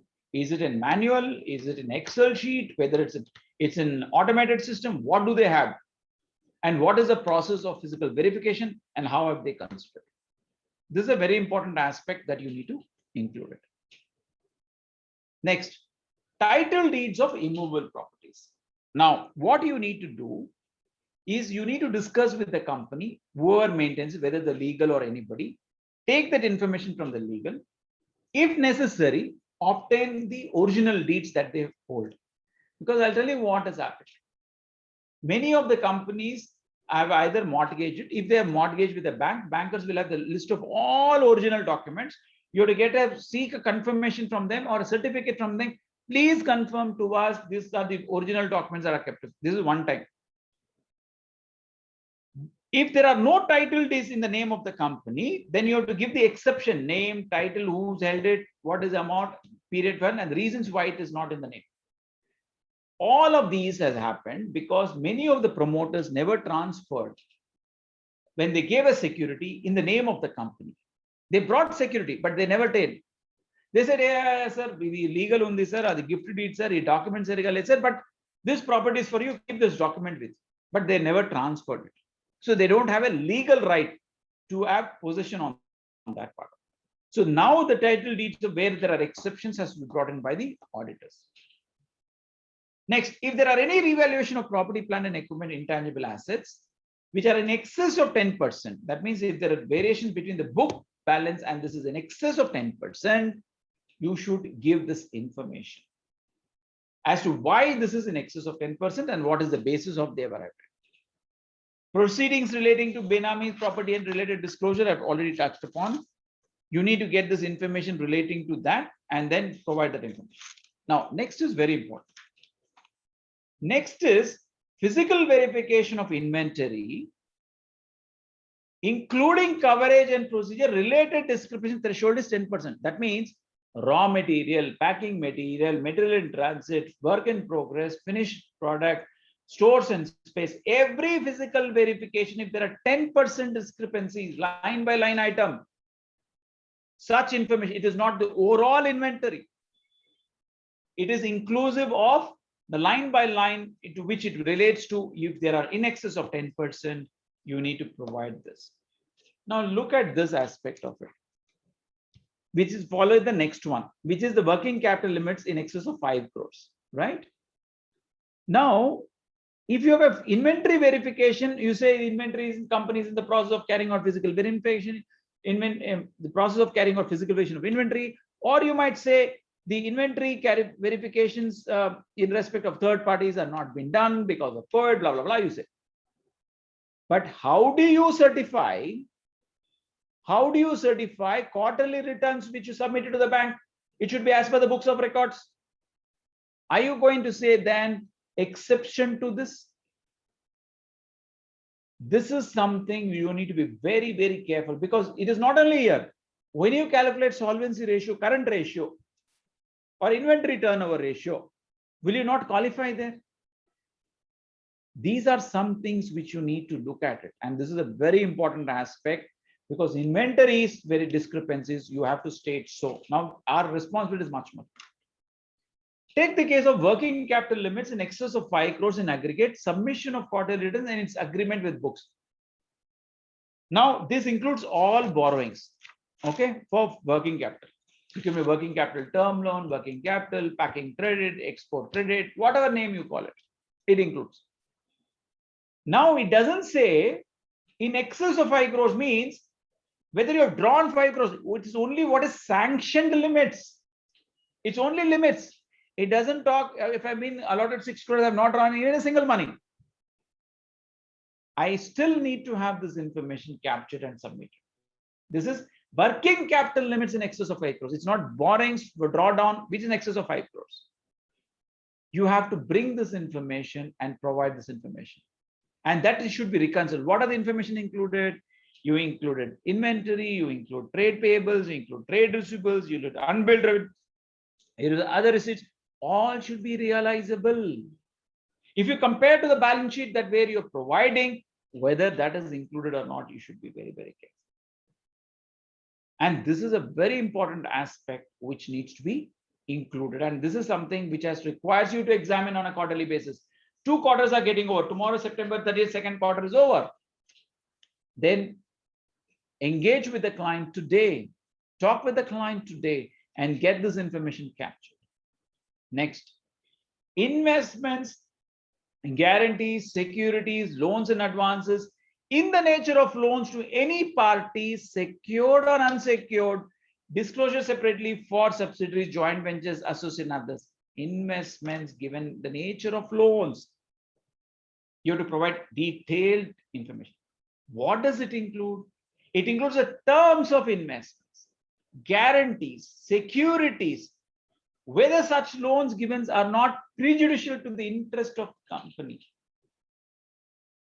What does also it require? Whether the loans and advances in the nature of loans, whether there is a regularity of repayments. If it is overdue more than 90 days, what are the steps that have been taken? You can't say, sir, I've sent him a mail, they will pay it back. To whom are you giving the loans? Investments, guarantees, securities, loans, and to any party, secured or unsecured. If it is in the nature of, if the principal business is to give loans, then this is not included.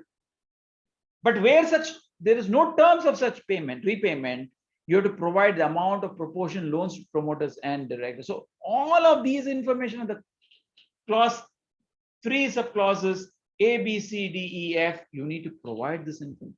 If you have to provide this information, you can't see, all these years you've been saying that loans and advances are good, always good. There's no doubtful, because you believe they'll pay you. But you have to categorize now in a tabular form and provide information. Suppose you borrow a loan at 10%, but give it to the subsidiary joint venture at 8%. Under fair valuation, you may still do a fair value, but is it prejudicial to the interest companies? The answer is yes. You're taking loan, you're giving to them, you're not getting the money back. And that is the extent what you need to be very, very careful about.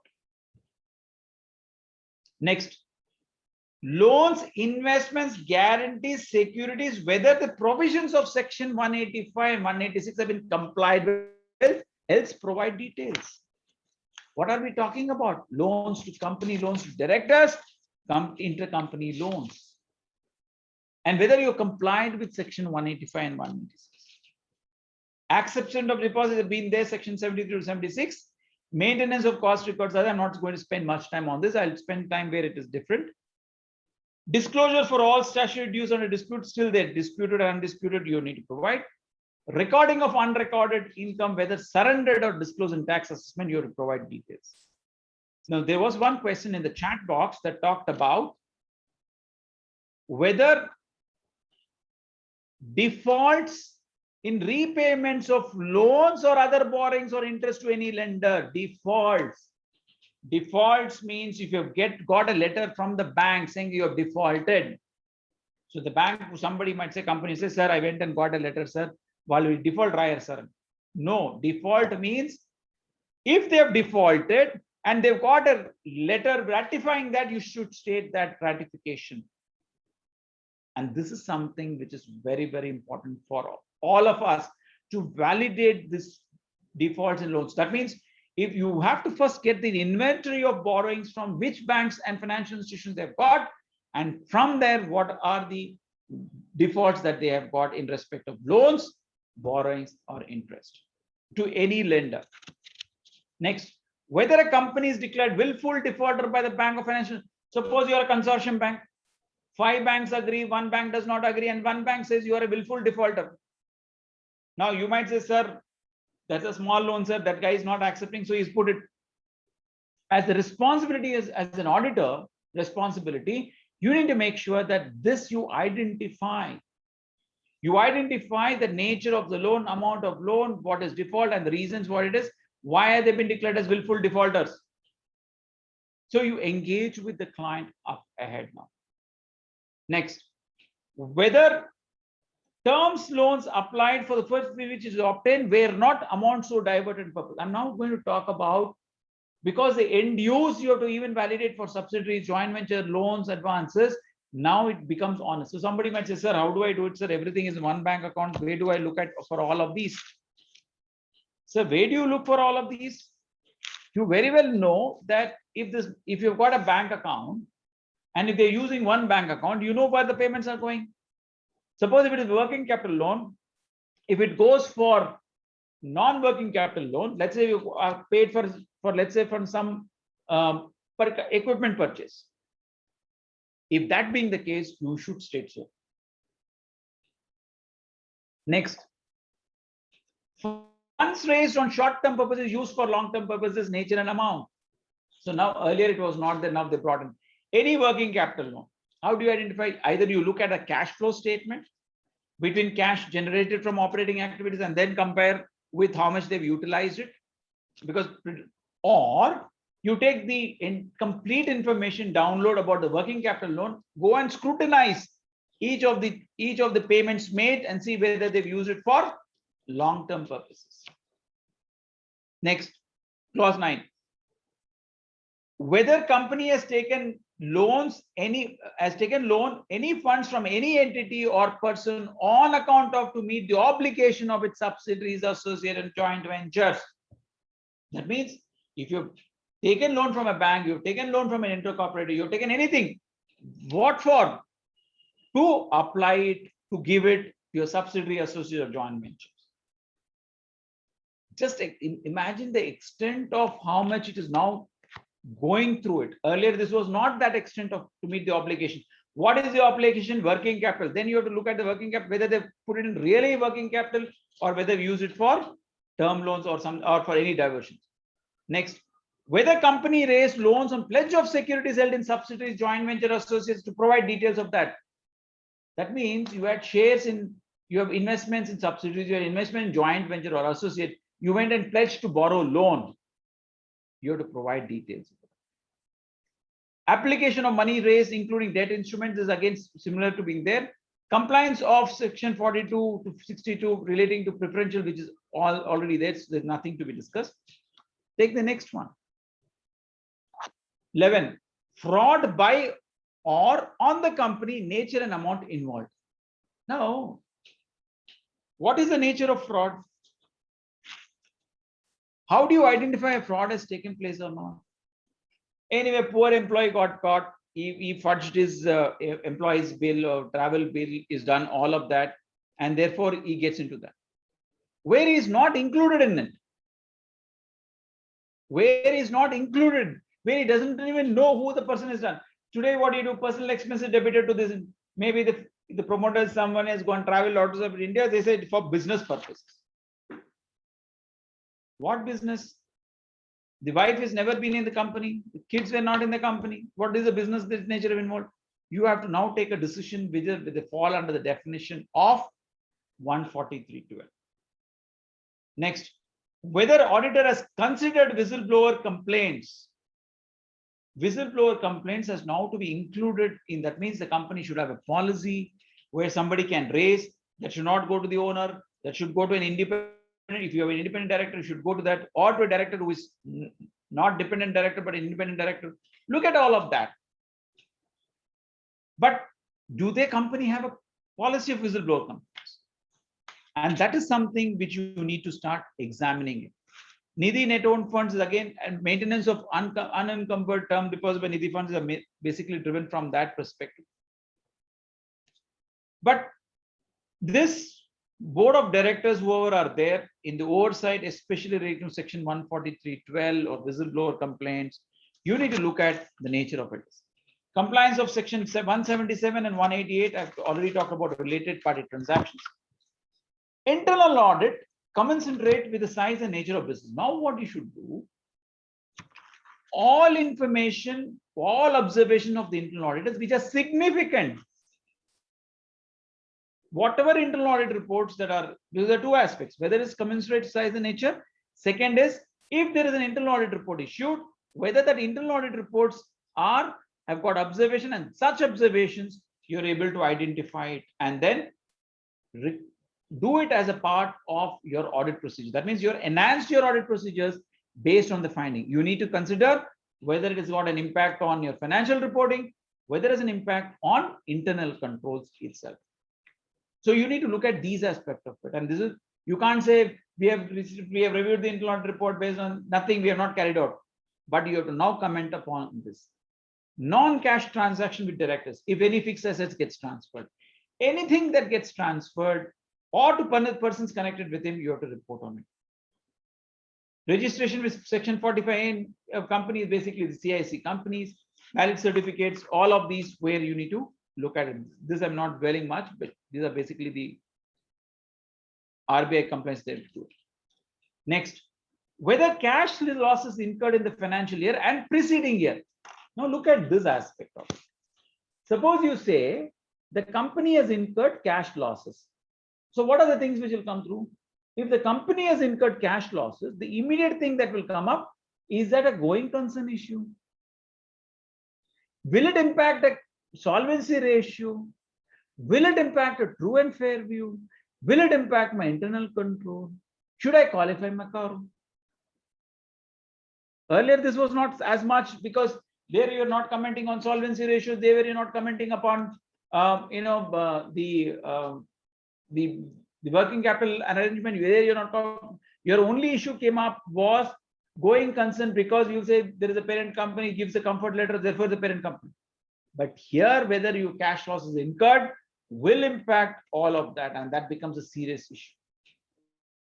Next, auditor taking into consideration issues, objection raised by the outgoing. No company, no incoming auditor can take any audit. If the earlier auditor says that you have resigned this because of A, B, C, D, E. And again, I'm telling you, if you are, suppose somebody asks, if you're not agreeing to an issue and you have resigning because of non-issue, you shall state as to why you are resigning from the company. Otherwise, if there is any frauds that get unearthed, you are responsible for it, as even though you are an outgoing auditor. That is the extent of what you need to look at it. On the basis of financial risk, aging and expected rates of realization of financial assets, payment of financial liabilities, other information, report on material uncertainty by the auditor and our ability to meet liability existing and where they fall to within a period of 1 year. Now, just look at it. You are preparing a financial statement on a going concern. By these ratios, if you say anything goes adverse, you cannot prepare financial statement. You have to qualify going concern also. That's why I'm telling you, when you are looking at your balance sheets, when you are signing off a balance sheet, keep all of these information. Transfer of unspent monies, transfer of ongoing project, already touched upon. Qualifications or adverse remarks by auditors of components. So there are issues which can impact 5 on internal controls. There are a lot of things on proprietary which you need to address, because proprietary means fraudulent. Proprietary means validating all the end use of funds. There are red flags that you need to raise. Performance indicators 8, compliance is 14. Just imagine 37 clauses that has an impact on all of that. Right? If you really were to make a bird's eye view between the CARO and Schedule 3, most of them got covered, whether it's title deeds, revaluation, proceedings, whether working capital in excess, whether it is loans and advances, right? Terms and interest and all of that, acceptance of records, maintenance cost records, recording of unrecorded income, whether company is willful defaulter, all of these gets covered under the balance sheet. And I think that is something which is very, very critical. Fraud definitely will have an impact, and you need to look at this much more closely. No longer you can call yourself as a true and fair view in the audit report. Probably we have to do more to come to a conclusion that gives a true and fair view, and otherwise we'll have a very difficult thing. Cash losses, financial ratios, all of these could have an impact as far as this is concerned. So from a statutory auditor's perspective, you need to be very, very careful on this. So I'll pause and stop here, stop sharing, and more than happy to take questions. So at your request, I've left time for the question and answer, sir. Unless any questions, unmute yourself. You can ask directly to speaker.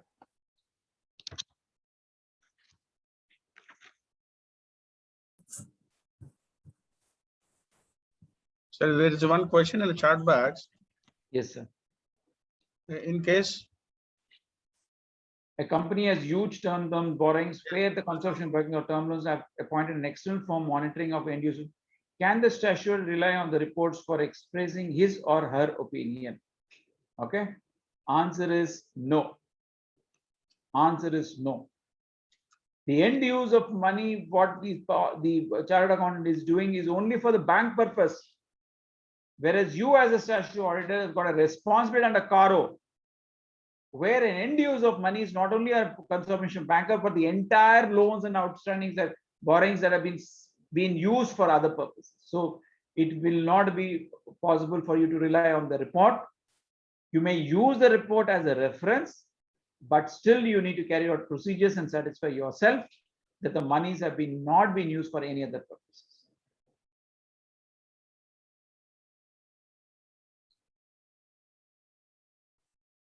Members, any queries?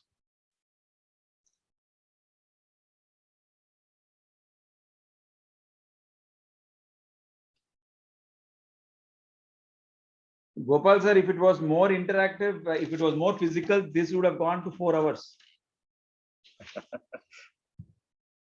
Because I would have put back the questions, I would have got more answers.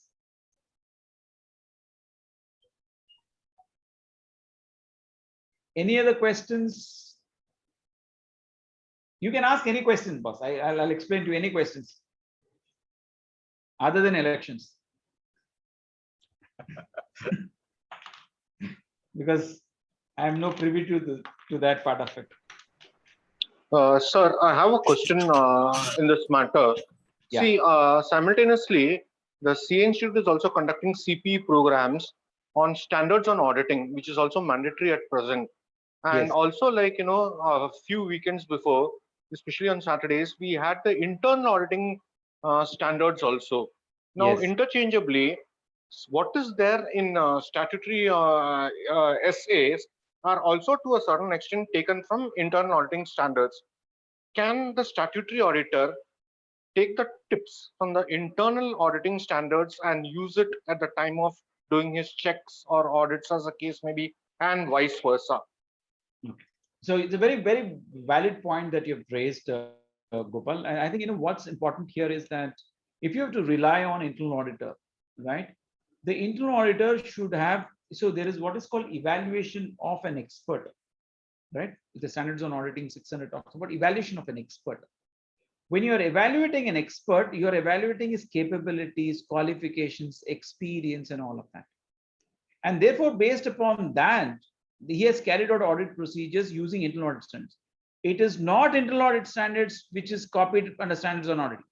Standards on auditing has been used to get the internal audit standards. So that's the reason you will find standards on auditing is much, much larger than internal audit standards. And that's the reason why you will find similar, because acceptance, procedures, risk of material misstatement, sampling, materiality, all of that is the same. There is no change on this.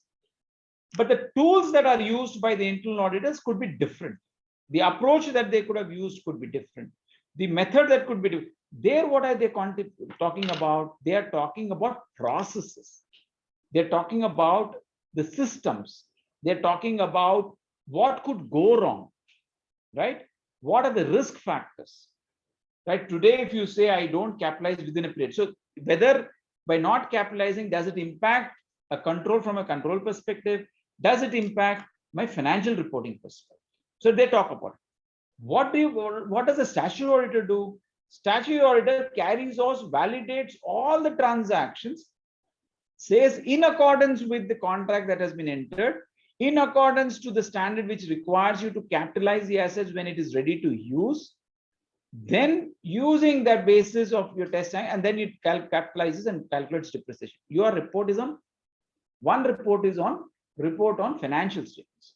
This is a report on internal control. That means the control is entire processes that you carry through, that right from the start of initiation to accounting and payment, through the entire processes, you validate from their called risk control matrices, you validate from the standard operating procedures manual, look at all of that, and then come and conclude the controls that are surrounding the preparation of financial statements are valid. Now, internal auditor has done areas which you think can also be an advantage. Use his report, modify your audit procedures to do an enhanced checking of that areas where the internal auditors identified an issue. But you cannot take his report and use this report for issuing a finance, your true and fair view on the financial statement. That's the distinction you have to do. On the surface, it looks like as though it is true and fair, but a statutory auditor is actually certifying it as true and correct. He has to go to that level of extent over Correct. there. So, Absolutely. like as you had also said about this fact that about the thing relating to whether the term loans and all, which had raised the issue earlier, whether it has been regularized, and you had given a beautiful example about how the banks auditors chase up, the concurrent auditors chase up with the bank to get that thing regularized so that it should not go into NPA. This is Correct. one place where the statutory auditor of the company should not bow down to professional sympathy or personal relations as such. This is where the emotional intelligence, an emotional quotient for the normal business proceedings comes, that the independence is tested to the fullest extent. It's a test of fire that if he has to survive and keep his reputation, including the membership number against which he's signing the financials, he has to ensure that there is no personal agreement and the independence is kept at the highest level. This is what I would like to express on this opinion. Absolutely, no two doubts on this. Absolutely, you're spot on. It has to be. That's why I'm telling you is, see, so far, it was ICI. So far it was ICI. They understood the problem. They know the problem, right? Because the ICI members in the council or these people, they understand, because that's how the challenge is. The guys sitting in NEFRA and QRB are not CA people. They're all those bureaucrats who are sitting. They think that you should do it. They don't say, I had this problem, the client does not give. That is not his problem. Under the law, you have been appointed. Under the law, you should supposed to carry out business. Under the law, you should have done all of this. And therefore, you have not done. Now, today, what they've come through, that's the reason I gave an example of KIOCL, where they went through the financial statement and issued a report to the company itself, saying that your financial statements are all not in accordance with accounting standards. Not in accordance with accounting standards. Can you beat that? So that is the extent where coming years we'll run into problems. I want everyone, every professional, just don't sign. Not worth it. It's not worth it. If you think it is worth it, then I think you should be paid so well.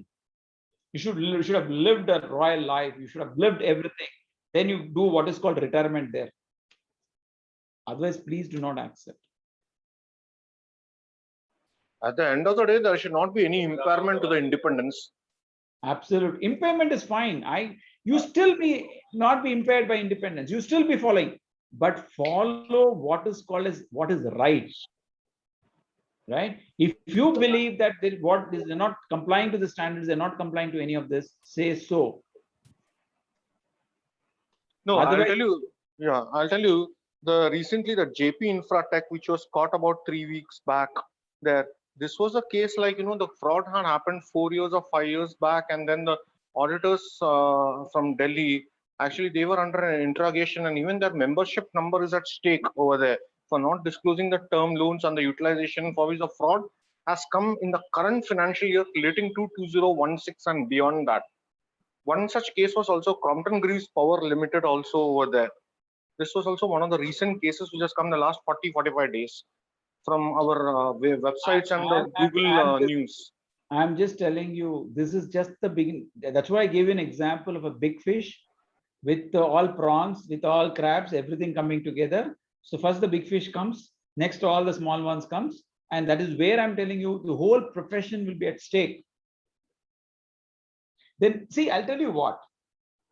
You have to spend more money justifying what the opinion you've issued. That's where you're going into it. Rather than, because the company says, sir, sir, auditing standard, sir, accounting standard, sir. Sir, if you want proof, I will show you that they themselves have prepared this financial and given to me. I have no knowledge, sir. Business sir. That is the extent of what they go through. They say, we don't have people, we don't have this, we don't do anything. We rely on our auditors. So when you rely on your auditors, so don't get into the role of a management.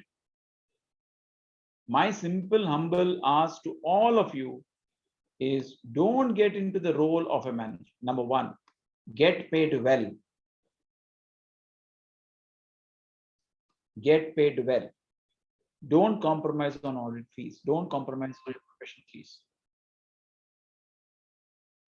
It's like we go to a very posh hotel with our family, etc. We only talk in normal language with the waiters and the servers, the stewards, the bartenders, etc. as the case may be. But at no point of time, like, when there is some argument or something, that we just keep quiet irrespective of. Our duty is that we should be served.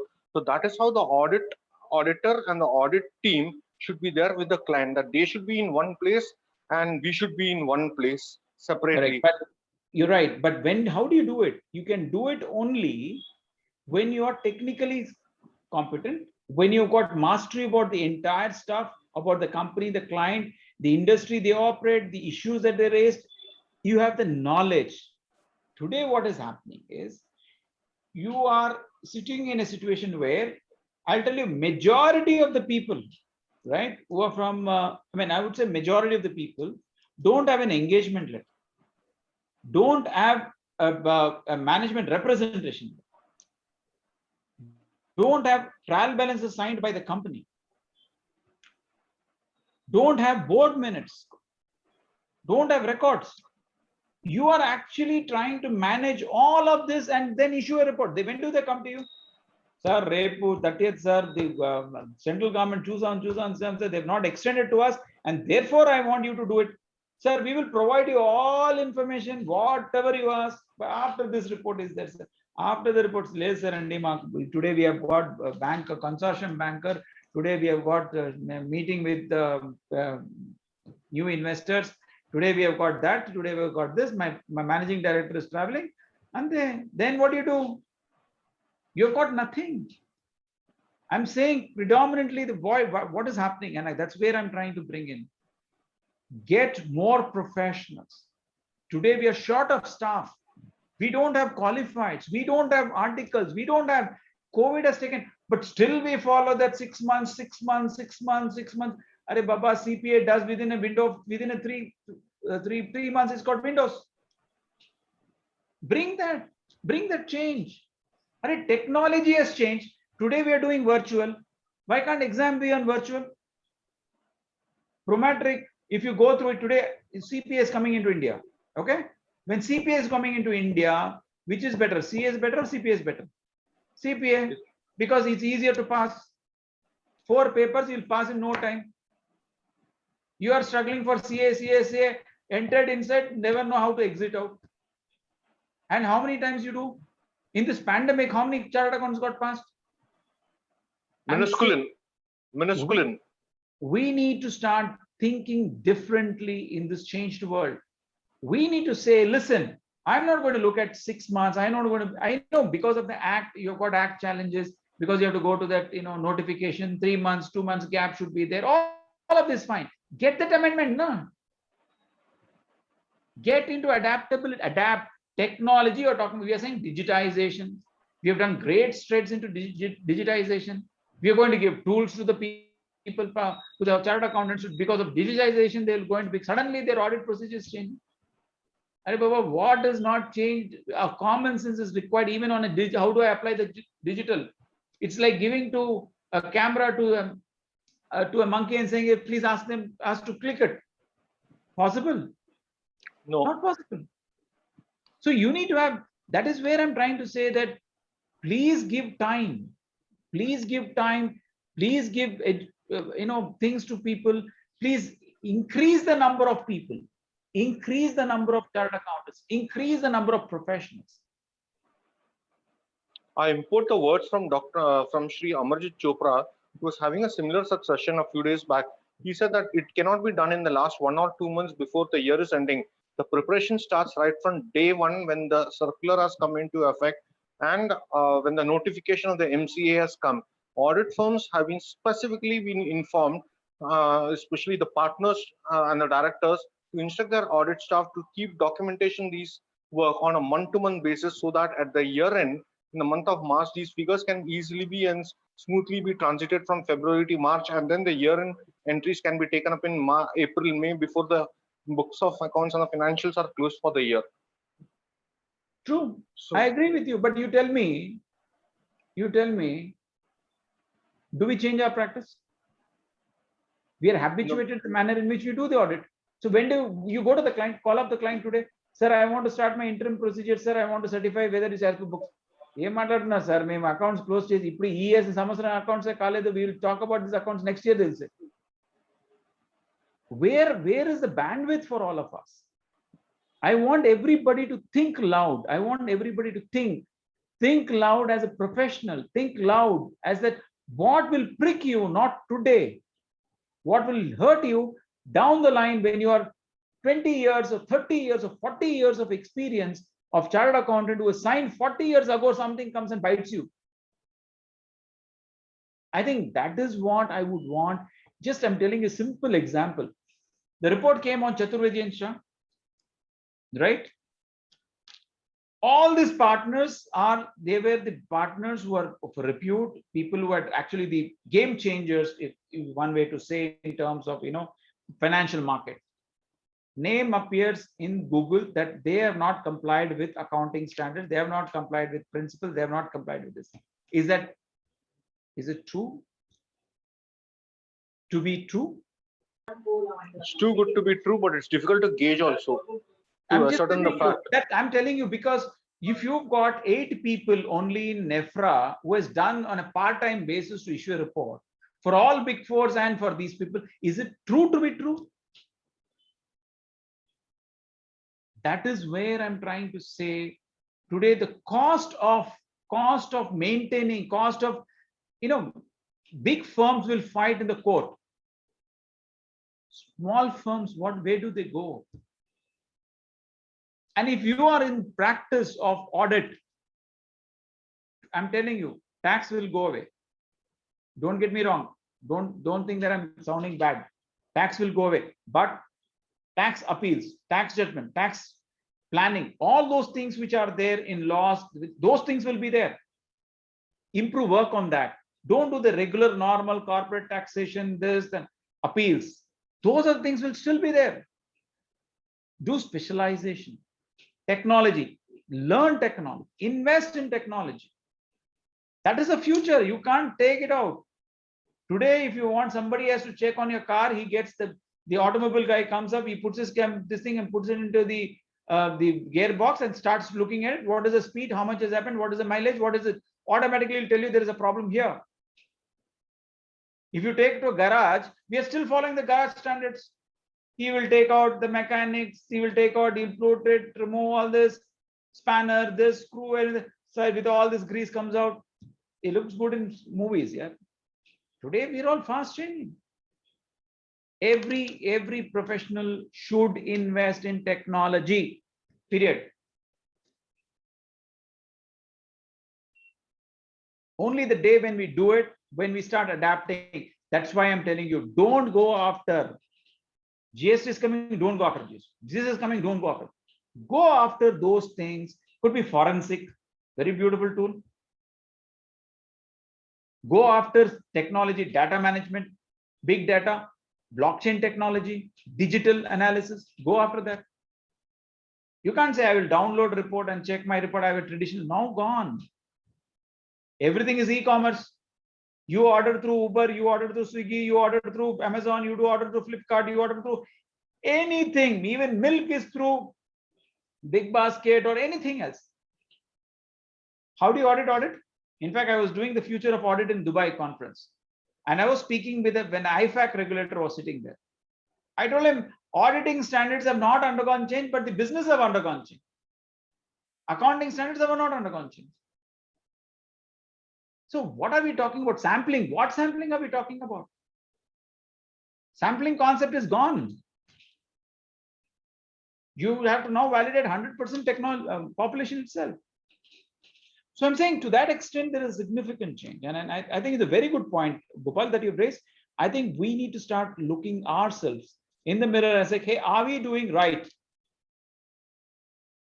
At the first place, if you're not doing right, what are the steps that I should take to make sure that I start reinventing myself as a passing CA degree is not only enough.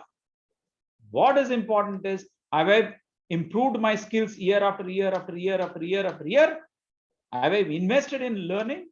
Have I invested in what is necessary for me to carry out a proper audit? If that is there, See, all happens, but somewhere there is something called beyond. It's called fate. You can call whatever it is, but you should not knowingly do something which is not. The day we start thinking like on that terms, because money will come today, money will go. It is called, it moves from one house to the other. What you earn today at the beginning of the month is not there at the end of the month. What you earn at the end of the month is not there at the beginning of the month. But where are we today? You take 1,000 rupees, go to cinema ticket today, something now love story has come, spend 1,000 rupees is not enough because they're fighting for increase in ticket fees, ticket charges. So 5,000 rupees, 5,000 is just like water. 1 lakh is gone, nothing. 1 lakh is nothing today. So that is where we need to start. I'm just giving you this only food for thought. It's not something which is not, but I'm only trying to say is let's reinvent ourselves. Let's repose. We would have made mistake. I'm not saying that we are all the gods where we say we are doing right, but I'm only trying to say is start thinking differently. See, I'm telling you today, if the audit profession has to survive, then profession should not be done like a business. Profession should be done only like a profession. If you are issuing a true and fair view, you are talking about ethical values of integrity, independence, competence, skills, everything together. Only then you can issue a report. So that's what Dr. Girish Ahuja also said, that not just passing the CA exam over there, the CPE events are being made free of cost for members at their convenience and their timings, etc. and all. So he has advocated, but even today I can tell you only 30 to 35% of those people who have kept their membership number active are actually attending the CPE events over there, other than the big firms who do the in-house training for them based on their functions like auditing or tax or management consultancy. But what about the others who are in the industry sector, who are into the consulting or who are having their own practice as such? I personally feel that somehow or the other, the institute should even make more stringent norms for telling the members, please come out of your hibernation or your shell, come and attend these programs, upgrade yourself, look beyond today into tomorrow. Not only tomorrow, what is going, as you had rightly said, what is going to happen 2 years down the line, 4 years down the line, 5 years down the line, post pandemic, etc., when we'll be in a much better world, and we have to harness and work with technology rather than technology and artificial intelligence and robotics overtaking us. Absolutely, you're absolutely right. You're spot on, Gopal. You're spot on. That's all it is. Today you talk about bots. Bot is nothing but an interactive session.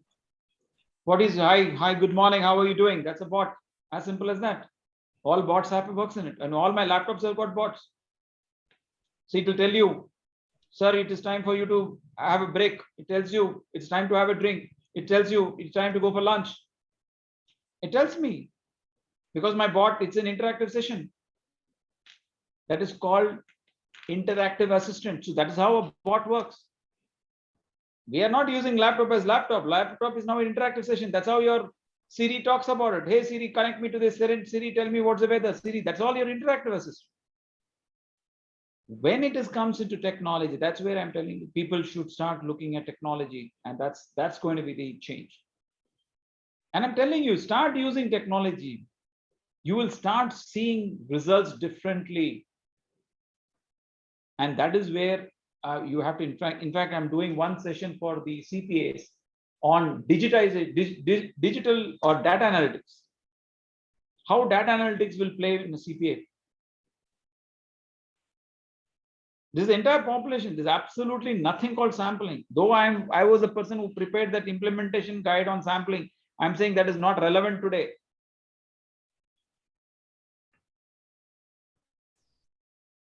Sir, one more doubt, sir. Yes, sir. So when emphasis matters is there paragraph, emphasis matters paragraph, then why again key audit matters, key CAM? Because both are one and the same, no, sir. Because that is 706 is there. Because in key audit matters again, is it necessary to mention the audit report, this key audit matters? When we are giving the emphasis paragraph, is it necessary to write this CAM also? So 701, SA 701 talks about a key audit matter. SA 706 talks about emphasis of matter. All right? Yes, sir. Emphasis of matter is nothing but where to the users of the financial statements, there is an issue which they need to understand, for which you give a clarification. That is emphasis. You emphasize on a matter to bring in more clarity. For instance, you want to give some information relating to, let's say, the company's financial statements have been prepared on a going concern basis. What is the issue there? The issue is that their company has incurred cash losses. But in spite of cash losses, how are you saying that it's prepared on a going concern basis? You are saying, listen, the company has got arrangement with the banks, the company has got funding from the parent, the company has got contracts from there, and therefore on that basis, I prepared a financial statement on a going concern basis. That's called emphasizing on the matter, right? Whereas a key audit matter is nothing but an audit matter which to the auditor, which he believes is of interest, which he should do more work. For instance, I've got revenue, right? In revenue, I always have a problem of reconciliation. I have always a problem of delivery. I have always a problem of invoice. So what I do is I do more work. I'll check the control. I'll check the design. I will check the documents. I'll do a specific test into it. Key audit matter is nothing but a matter which, in the opinion of the auditor, which he should focus in that year, do the audit work and issue a report on. That is the difference between a key audit matter and emphasis of matter. Emphasis of matter is for the users or the stakeholders of the financial statements, whereas key audit matter is a matter of audit interest, which the auditor bills. It's like this. You go to a CAG audit. CAG audit says, oh, today, this time I'm going to check only employee expenses, traveling expenses, or I will check only business promotion expenses. It's an interest of to the extent of CAG. Similarly, in the overall scheme of financial statements, you believe inventory is a very significant issue. Then you say whether they carried out physical verification, whether they've updated stock records, whether how reconciliation is done. You participate in physical verification. You independently calculate what should be there. That is called your audit interest, that you bring it out because you believe it is significant. It has got risk associated. It has got controls which you require you to do much more work. So do you mean to say that that interest that financial controls, internal financial controls also should be included here?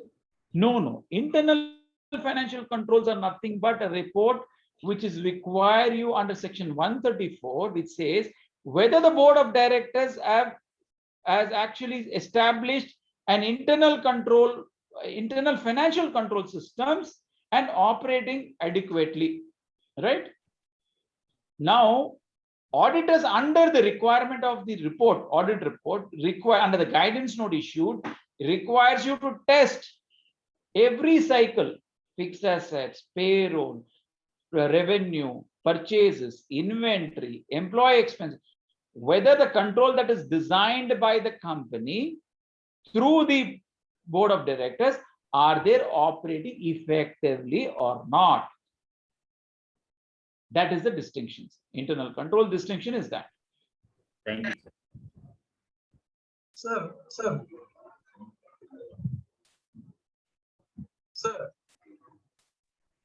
Yes, sir. You are audible. You can ask, sir. You can talk. Okay, sir. Now, am I audible, sir? Sir, I wish to share my opinion on the key audit matters. Go ahead. The key audit matters, even the working papers, right? Our audit report doesn't explain the process how the audit is carried out. Whereas the key matters paragraph section of the audit report explains the methodology that we have adopted and how the matter was. In some cases we drop the observation. So we raise the issue, we discuss the observation or issue with the management or the key person or audit committee members, and ultimately it will be dropped. Shiva Sai, we are just losing you. Yeah, your audio is breaking, sir. The voice is not clear. Okay, so hold on.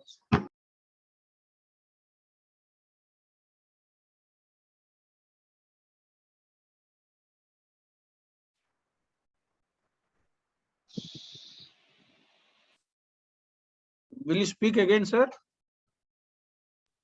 You can continue, sir. So I think I have a problem with my internet connection.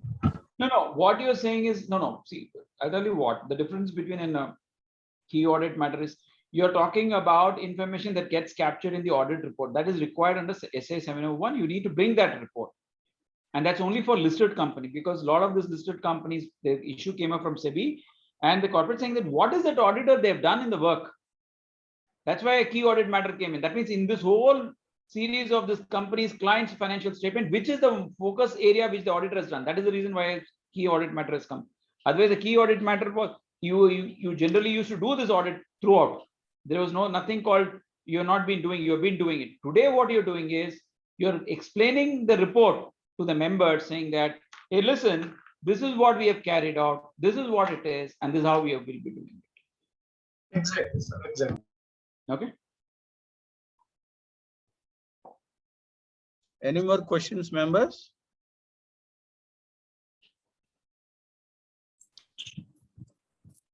So can we have the PPS of today's presentation by Shri Ganesh Balakrishnan sir? What do you Yes, need? sir. We'll request him to send it and we'll send it across to all the members, sir. I'll send it. I'll share it out. I'll share it out. Absolute, not a problem, sir.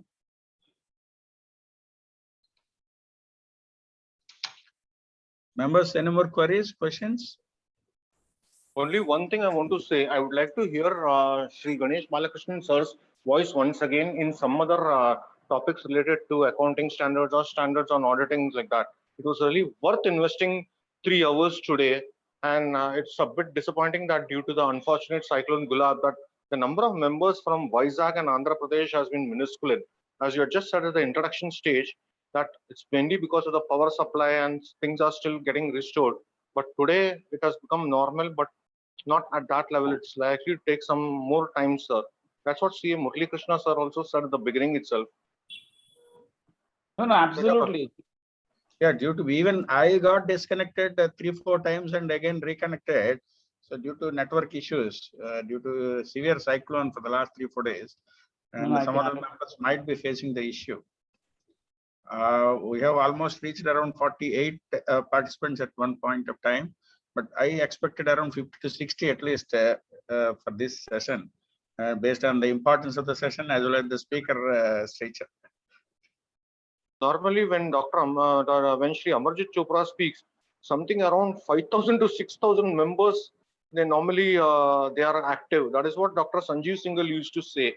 That was in April and May when the number of programs were on the higher side. No, you're right. Absolutely, you're right. See, even SIRC, because if anything which is free, you will have 1,000, 5,000, 10,000. Anything which is cost, you'll have 100, 200. Actually, you should not see from the price point of view. You should see the value addition, and you should see the big picture, as you had just said in the discussions. But how many members are actually thinking about it over there? No, but you cannot blame them because sir, there are some restrictions from CPE. The point of unit only should with Visakhapatnam branch hosting means only should be hosted to the members of Visakhapatnam only. But despite of their instructions, we are spreading across to other branches also. But each branch should encourage their members only to attend. They should not send it this communication to other branches. That is the CPE guidelines, in fact. But still, we are spreading across to other branches also for the benefit of members. Actually, I was browsing through the institute website and then I saw that it was getting flipped out. So immediately I just click on that, and then Miss T. Vani's name was there. So I actually called her and I requested that I'm interested in attending this. Otherwise, as you had just rightly pointed out, this is only meant for Vizag members. Yes, yes. Don't worry, Gopal. There will be occasions, there will be occasions where you will participate, but I think it's all due to this right now. One is because of this pandemic, which is happening. Second is also a lot of things are happening because of elections also. There are a lot of things on elections also. Third is, the COVID is playing very bad. Otherwise, physical meeting would have been much better because there is a more Yeah, interactive. physical interaction is always gives a much better thing, sir. It's always good to have physical interaction, because I'll tell you what, end of the day, we are all sharing our experiences. We are not sharing something which is, what we believe should be right. It's only experience, and from experience we learn. I've been only telling people, don't sit in glory and celebrate saying that, and don't keep in a debate saying that, because somebody is punished, I'll not be punished. Because unfortunately in India, we don't have someone who could help us other than helping ourselves. See, why does PCOB and all of that, they do it is because if there is a problem, they'll say you correct this problem. And if they correct the problem, then with the financial penalties they leave. But in India, it is not financial penalty. They put him directly to the jail. That is the unfortunate thing. And you tarnish in such a way that you make that person as if, he was there and is sitting and eating all the money and all of that. Auditor is the last person to know what is happening. And that is the reason you keep on seeing reports now. You talked about competent gives, you just wait and watch. You will have more reports and more reports coming through now. And once those reports come through it, then the ICA will have to give it. So that is where the whole issue is coming. Let's see. I mean, there's always a fight there's always a fight of superiority. So we don't know. Each one wants to prove. But this is a very great opportunity for Schedule 3 and all of that. Please just follow it. I want people to just make sure that they invest time, they learn, they implement it. I think that is a very important aspect of it. That's my humble request to all the professionals. That's all from my side, sir. Anything else? More than happy to interact. Or I think no more questions from members. It's really a nice session, sir, we had from you. Now I request our secretary, branch secretary, CA Prashant Kumar, to propose vote of thanks. I've already sent the presentation, sir. Thank you, sir. Thank you very much.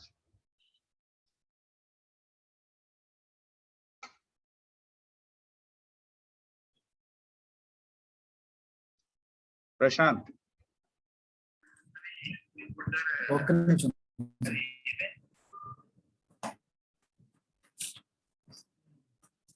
Respected Chairman, CA Balakrishnan Garu, Land Speaker, CA Ganesh Balakrishnan Garu, senior members, and other professional colleagues, good evening to all. I'm privileged to propose vote of thanks for the session on behalf of me and behalf of members of Visakhapatnam branch. Sir, I convey my sincere thanks for accepting our invitation and sharing your valuable knowledge with for the benefit of our Visakhapatnam members.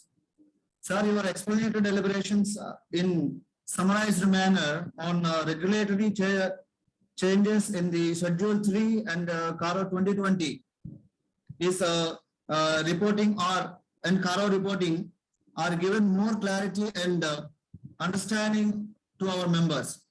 So your special focus on the trade, payable and receivables, aging analysis, capital working progress, disclosure requirement on different items of financial statements, credit risk, diversification of funds, loans, advances, and true and fair view of and so on and so forth are exhaustively covered and extremely well, sir.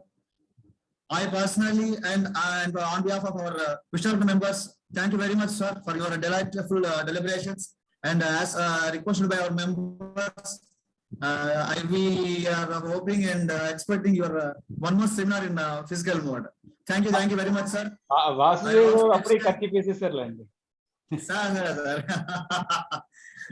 I also extend my thanks to all the members for participating and got benefited out of this seminar. Thank you very much, one and all.